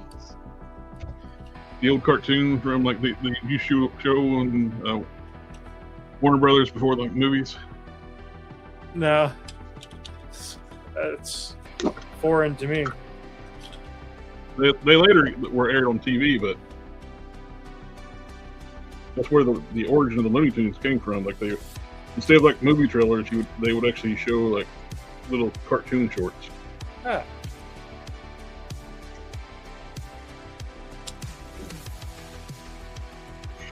Random thoughts by Collector Express. All right, we got regular Armada. Now it's time for Ultimate Armada. Nut Chuck. I don't know how the hell I'm going to do this. Christ, this thing was complicated as fuck. CE is from Earth 6. Yep. He pronounces it Bernstein Bears too. And also, I grew up learning that your heart's on the left side of your chest. Also, what color is your blood when it's still in your body? I was told it's blue. Yeah. It's not.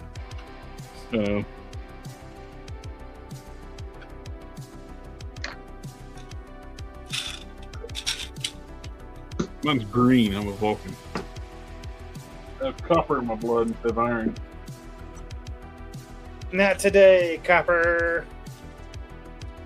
Which makes you wonder, why is Vulcan so strong if they're copper? Iron's a lot stronger. I got steel in my blood. They never really explained why Vulcans are stronger than humans, because their planet's not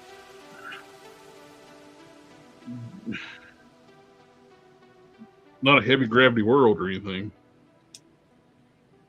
Yamhammer, this is the oversized MP10 knockoff. I got it off a Shozy store for like $50. It was quite a bit cheaper than it was anywhere else. Is it oversized or the same size? It's the oversized MP10, isn't it? I thought it was the regular size one. It's the same one as this. Oh, wrong one. What? Is it not oversized? No, that's not oversized. That's regular size. It's the regular size MP10. The oversized one's called MPP10. Oh. You got extra PP. Yeah. The Luon is based off the PP10 that you got on your shelf. Yep.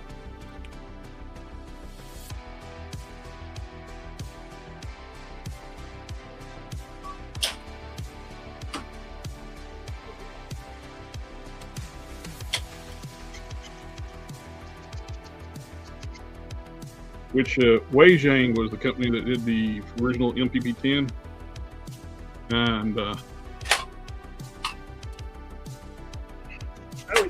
they did a Megatron as well to go with LPP10, but they never upscaled Megatron to Luon scale.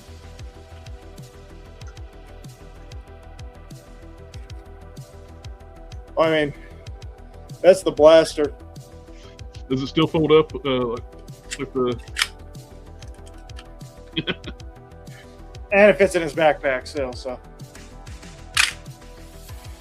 Which you just got us banned from YouTube. It's something near damage. It doesn't look like a Walther, so hopefully we're okay. It's a switchblade rifle. It is. I always forget how heavy this guy is because he weighs like 25 pounds.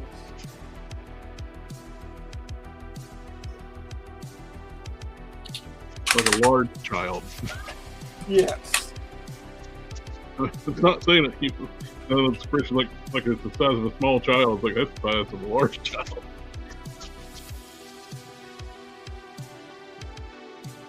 What is he, about 3 feet tall? 27 inches or something like that. So a good deal bigger than 2 feet tall, but not quite. It's about as close as you're going to get to a 1/12 scale Optimus Prime. Yes. Plus, all the lights are cool. I wish there was a way to do them not battery operated. But yeah, it'd be nice if they could have done those things where you do like a power ring, where you just set them on it and it'd turn all the lights on. Yeah, you can do that, or I don't know. It would be difficult to do anything with like cables, but yeah, USB would be impossible with transforming. Now the when I got that Toy Alliance, like 18, 19 inch tall one. Yep. Those big ones, they could have done those with USB. I feel.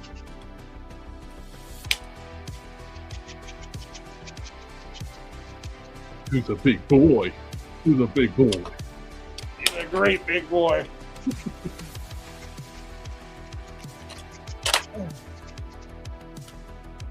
Okay, Yamhammer, I don't know why the frick we never thought about calling Krypton's Toy Vault KTV.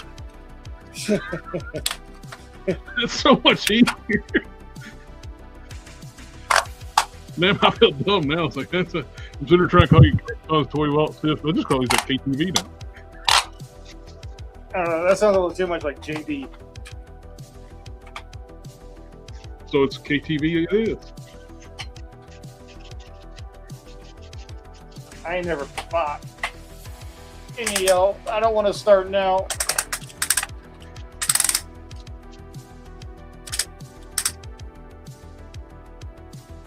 I gotta work on a project for work this weekend. It's a big rush on something. So that's gonna be fun. I think it's supposed to rain this weekend anyway, because I need to get the shoot off around the 442 out in the garage, because they're going middle of August. They're going to come get it and start working on it. We're going to come get it. Go get it. That's basically my birthday gift to myself for next year. Yeah. It's the car's 40th birthday and my 50th birthday. Well, I have to start working on some of my projects, because that's why I missed last week. Was I was going and picking up a 1980 Harley Davidson Sportster. That's a likely story. As a result, I now have a bike in storage that I really would like to get working on.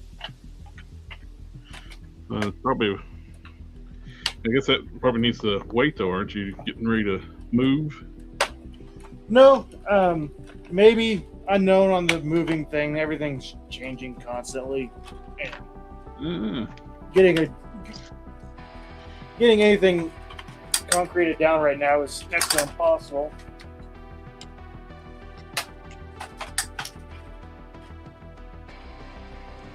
You lied to me. I answered with the most current information that I thought I had, and that I didn't end up getting the house that I thought I was going to get. So, With advice from counsel, you plead Yeah, I believe the 5th.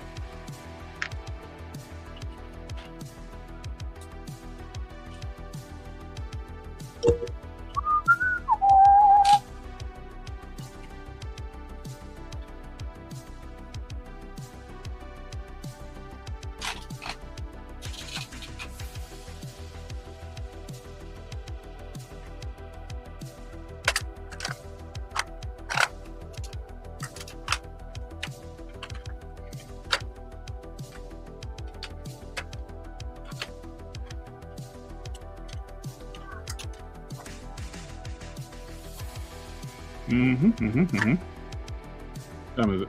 Oh, Matt, you got the other thing. I do. Oh shit, I do. Okay. Damn it! I'm sitting here trying to transform Prime. Okay, I gotta go. All right. See you, Matt. Adios. Are you in the chat? You're just going to sit there and not do nothing. Get transform Prime. Oh. We should go into another chat and just aggravate them.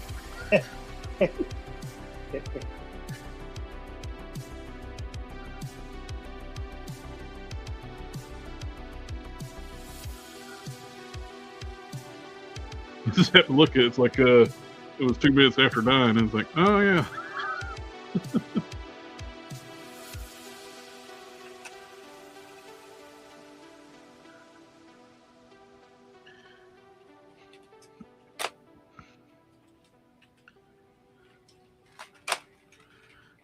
No, I didn't get a chance to ask him when we're doing a chat tomorrow night.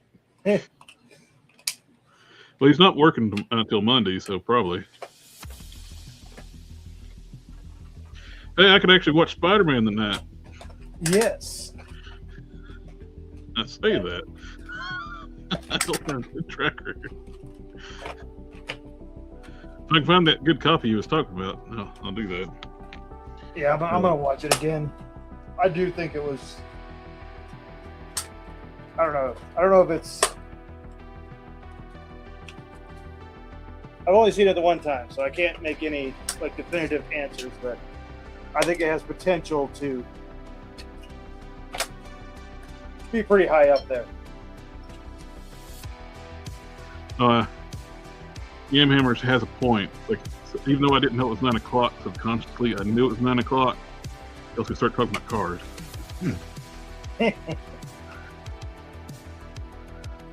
We are on the after hours chat.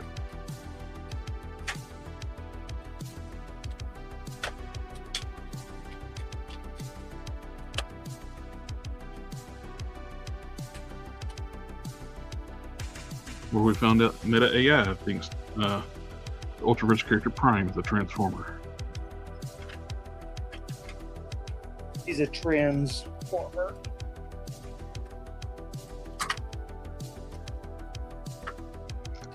He transforms into a superhero.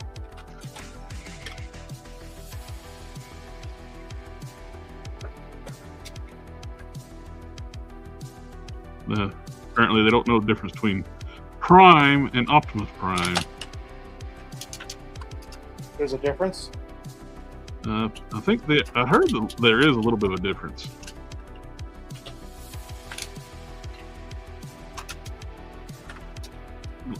From what I've been told.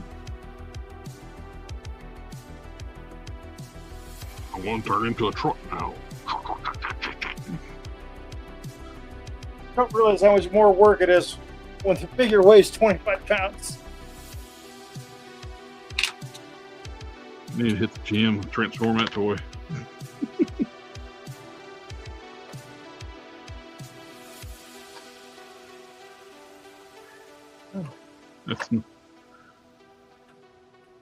That's a man's toy. Wait a minute, that didn't sound right.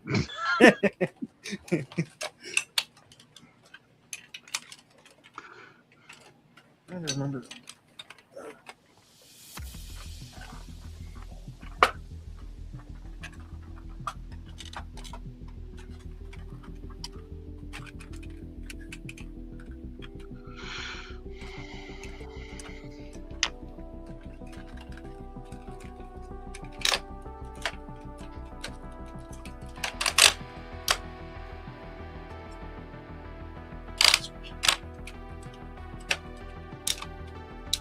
Yeah, might as well just keep the chat going since I'm in the middle of sculpting. There's no point stopping. Yeah. So I'm going to be sitting here sculpting anyway, so might as well do it on camera.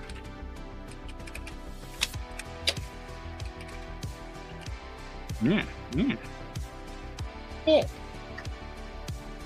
I kind of like got burned out on that quick. I watched it a lot, then I was like, nah, I'm done. I was like, nah, I'm done. I never watched any of the second season.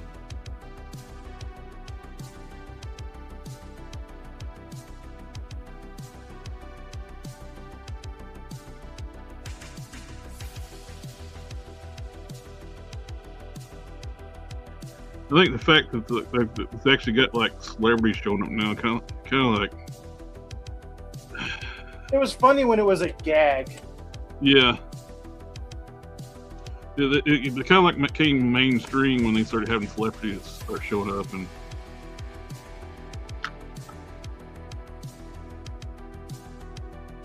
I liked it before it was popular. yeah.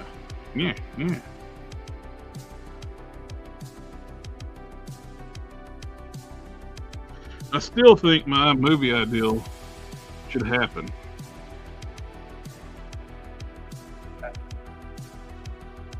We need to get John Cena playing the character Ernest in a action comedy where Vern has been kidnapped by. And he's got to go save him. That's what I mean. Yeah. Vern!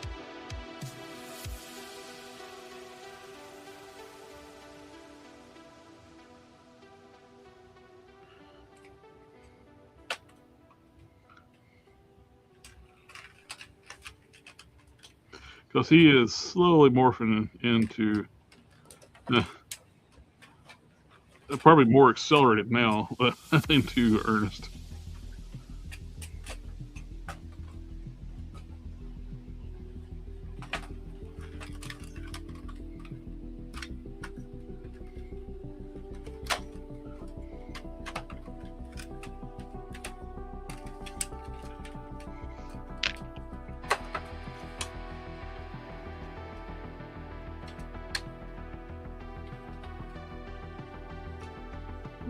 What was that actor's name? I forget. John Cena. The original actor's name.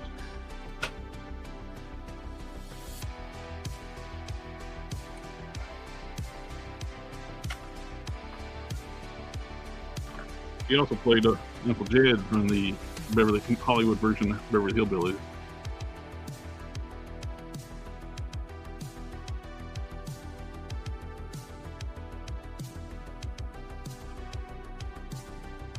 I don't know, but that's a big truck. I'm going to turn into a truck now. Trigger. That was like from like a online comedy like video type thing. I'm going to turn into a truck now. It is now official, some kind of official thing they did for Transformers, and I think it's actually the same voice actor that did like the comedy one. And like, well, what they're going to do is I'm going to turn into a truck now. It's now canon. I'm going to turn into a truck now. Yeah, I remember said Jim Varney. There you go. Thank you, sir. Yeah. I'm going to put this down now. I'm exhausted. Oh, wait.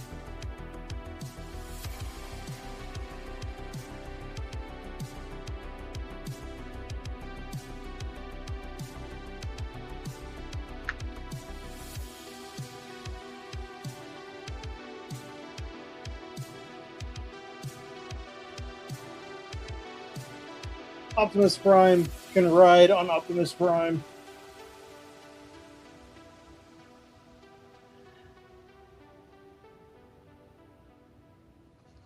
He's Optimus Prime playing with himself. He is. Oh, it could get way worse, too. Way worse.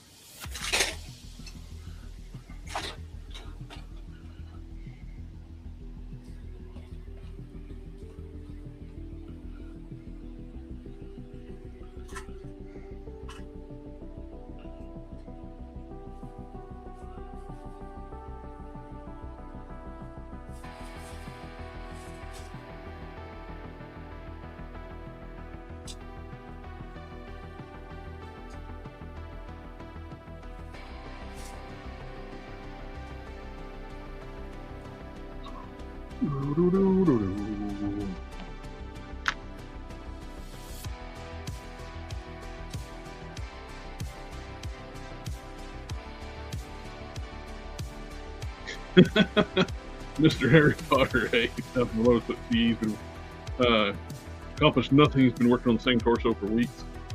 Well, technically, yes and no. You got that one. You got that one. You got that one. Yep, you got this one.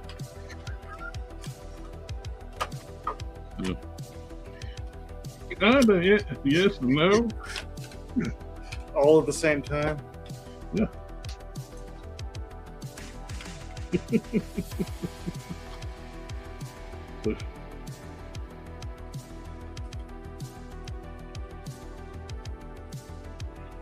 I'll turn into a truck now.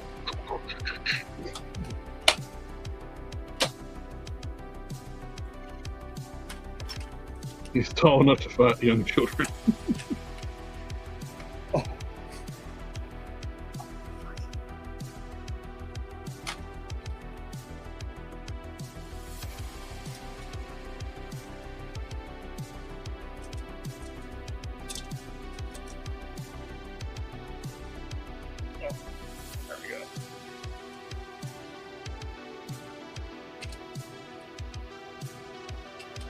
Still can't believe how cheap you got that thing for the size of it. Oh, I know. Yeah, Hammer, this is the UN Resources, or Lewin Resources MP P10 max overscale jumbo sized. And it was what, $220, I think it was. Yeah, it's crazy how cheap it was, especially like how much it was when it first came out. Now, it took like 3 months for me to finally get it because it was shipped on the boat over, but it was very much worth it.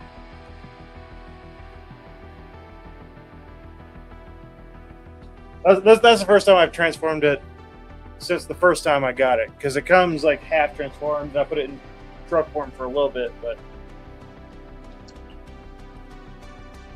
and it'll go back to robot form, and then it'll stay that way forever. I got it off of Bombas B, I think. Bombas B didn't overcharge me this time when I got the green scar. Yeah. They only charged me $12 shipping this time. Sure. With the Zoom rig, my alien dad, they ripped me off. So I told him, like, hey, you overcharged. No, that's the right price. I was like, well, you charged my buddy, like, a friend of mine is like, much less. What's his name? I'm not fucking telling you. You want me to rat you out, man?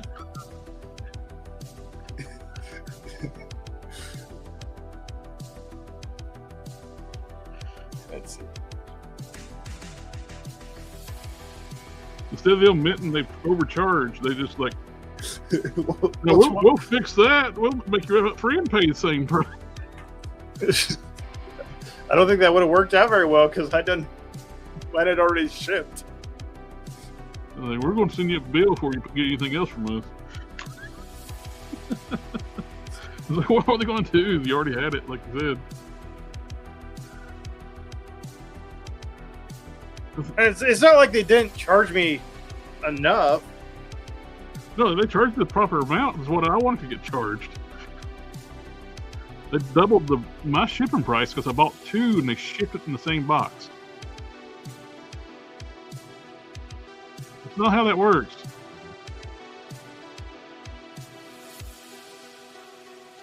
Yeah, I bought two items. You don't charge me shipping twice when it's the same order. Especially in the same box. Yeah.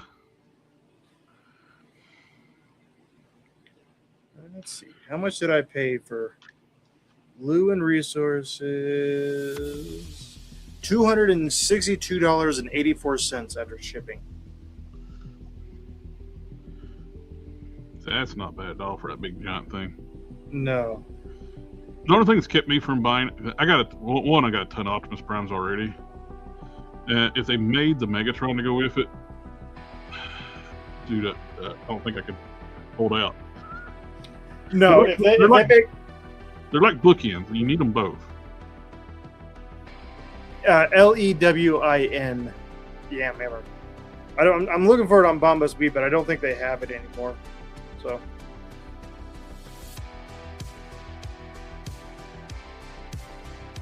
I wonder if Shozi still got it. There's Shozi Store and there's like TF Safari. Yeah. They're both places. That's good places to get all three of those are good places to get stuff like that. Oh no. They have the Lewin Resources Metroplex in stock. Oh no. Oh wait, no, it says sold out. Never mind. That thing is 5 feet tall or something like that. Yes, I watched a video of a guy. It's like weighs like 150 pounds or something like that. Just imagine the shipping cost on that damn thing alone. Comes from China.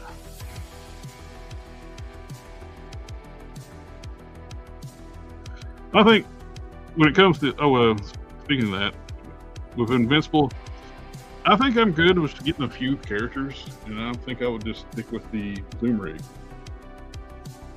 I like the Miley and Dad, the art style they did with the figures. Yeah. I like that. I prefer that over the Jada stuff. But no, the Jada stuff is fine. Looks fine. It's just not my style for certain things. Yeah. It worked perfectly fine for Street Fighter 2. But something like a comic book property, I think it needs more detail. Yeah. Shozi Store is sold out of everything Lewin. Apparently they did an Optimus Prime Captain America version, the Lewin Resources. Mm-hmm. They did a clear version. Oh, I would not want something that big in clear plastic. No. And then they did the original, which had like chrome, like chromed out metal pieces, and then they did this one, which is like brushed. They do have pre-orders up for the Nemesis Prime. That might be, without short of having a Megatron, that might be the other bookend. Of course, that's been up for pre-order for years. I don't think it's coming out.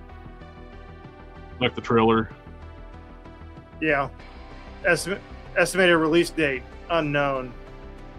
It's not coming out.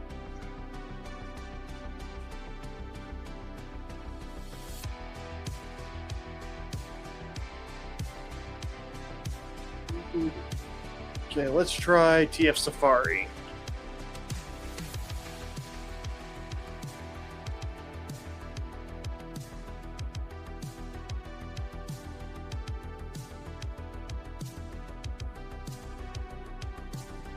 Lewin.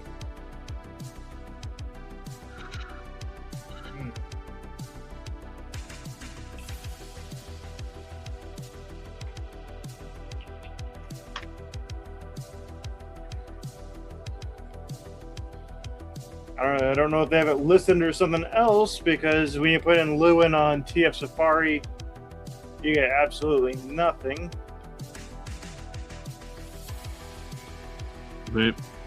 Possibility they may never carried it. It's a big piece to be having stored in a warehouse. Yeah. I think the size of your store is going to be your storage facilities for your store is going to limit what if you can carry that thing. I would assume the box was massive for that thing. It was decently sized. It wasn't as bad as I would have expected. Because, like I said, when he comes in, he's like half collapsed into like a half truck form. So like, they do a pretty good job of stuffing it in there. That's what she said? Yes. Yeah, when they stuffed it into the box. What she said? Lewin Resources also did a Spike Witwicky figure that was, I guess, to scale. Well, that makes sense because the original MP10 came with one.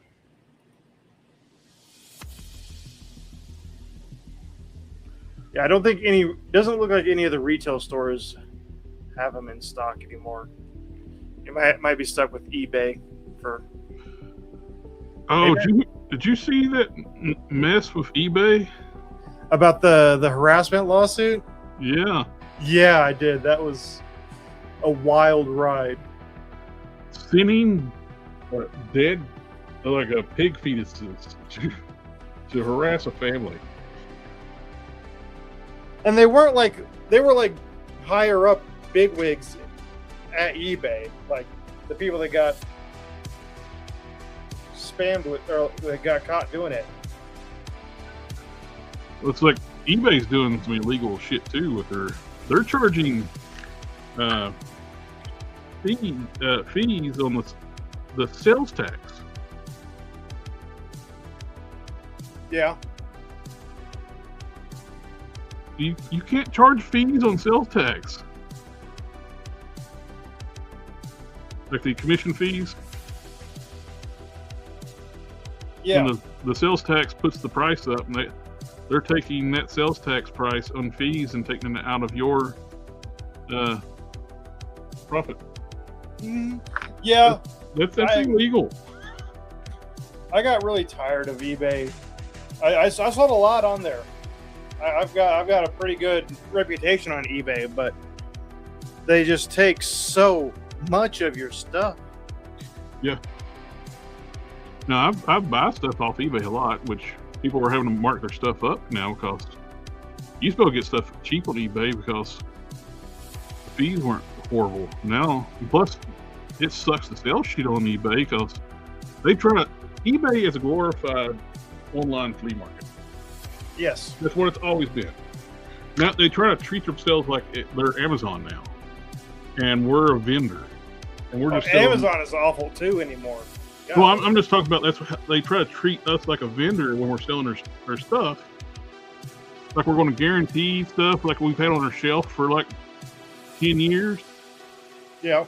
And we're going, if there's a problem, like I sold, like one thing, I got out selling stuff on there because I had something mint on the card, DC Direct, which DC Direct figures were known to have issues like you got to treat them, the older figures, with kid gloves. It was mint in the box when I sold it. Never been taken out. Dude rips the fucking legs off of it as soon as he takes it out of the box. Then filed a claim on it that I did something wrong. It's like, dude, you broke it. Stupid is. And I had no returns listed on it, but that eBay don't care. I finally walked the idiot through how to reattach the legs through some emails. More than I would have been doing. Well, they dinged my PayPal, my eBay store until I got him to resolve the issue.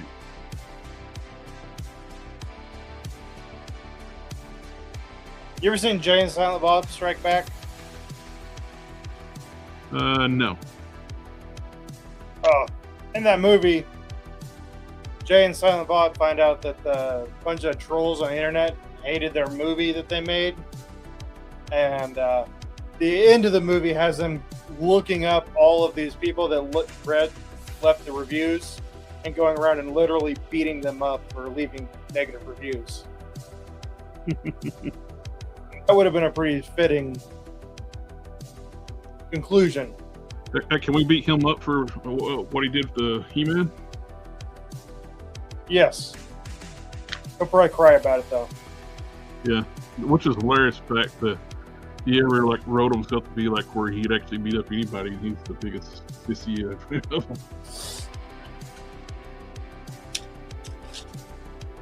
Oh.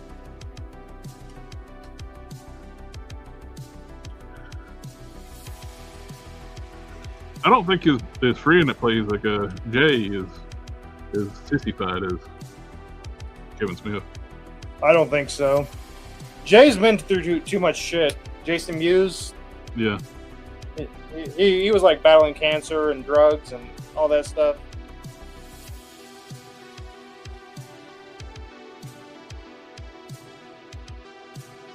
You don't cry when watching a movie trailer? No. Or demasculate He-Man in a He-Man show? Which hilarious. That show, I used to watch it, the Comic Book Guys. Yeah. When they were doing like the podcast at the end of the episode. He admitted in that show, like, he hated He-Man. Then when he was like promoting things, like talking about how much he loved He-Man and stuff, it's like, dude, just be honest. We all seen you talk about how much you never liked He-Man. You were too old for it too at the time. That was your words.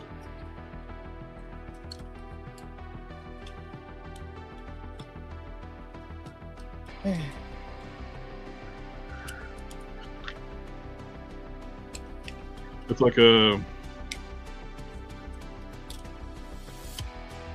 what you call it? The dude that was Rhodey in the first Iron Man movie. Yeah, Terrence Howard. Yeah, he was doing like an interview. He was talking about like, oh, I'm looking forward to playing this character. This was my dad's favorite character as a kid. Like, Rhodey's not that old.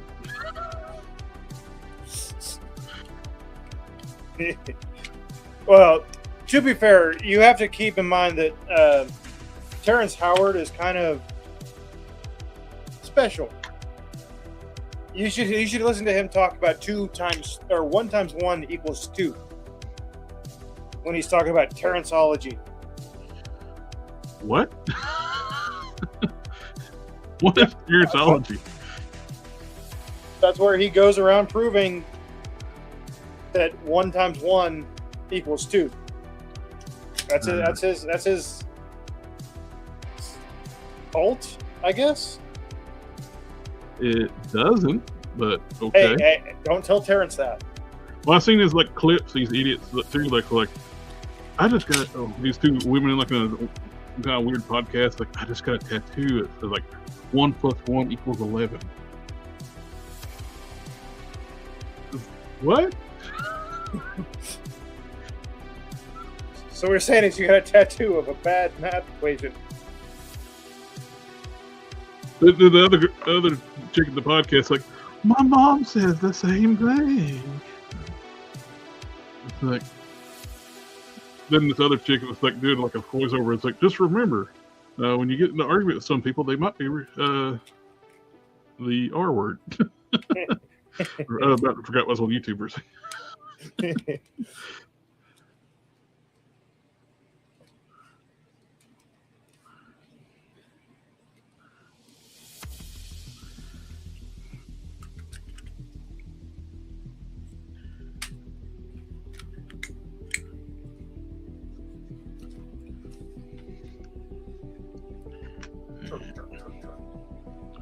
I'm going to turn into a truck now.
For mold making, snagged an extra Caliban torso and arm for cheap off eBay. Yeah. Should be here for too long. I should finally have my. I think I should have my mini Soundwave tomorrow. Then you have a 6-inch scale Soundwave next week sometime. Sometime in the next 3 to 5 months, I'll get a 6.5-inch Soundwave. I did 5-day shipping. It was quite a bit cheaper. It's like, you want to do 3 days or 5 days? It's Friday. No matter what I pick, it's going to be 5 days. So I'll do the regular 5 days. Yeah, I should have YOLO Park tomorrow. YOLO.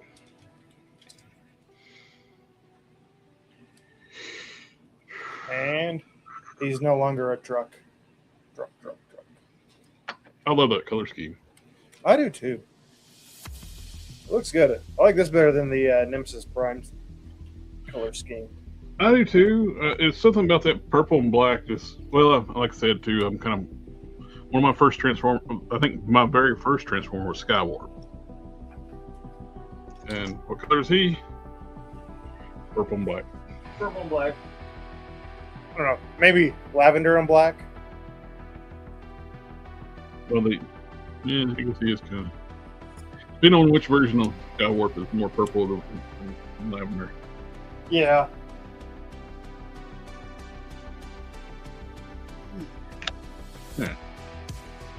Yeah. I think I'm ready to wrap it up now.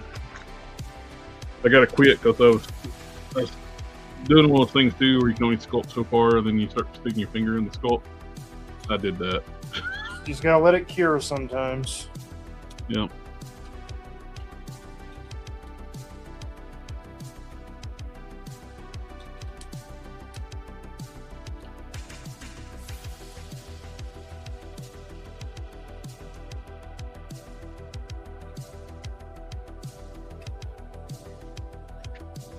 All right.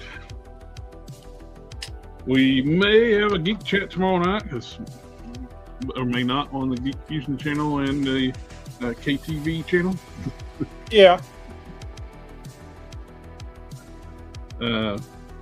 I'll be working on a project for work for a good chunk tomorrow.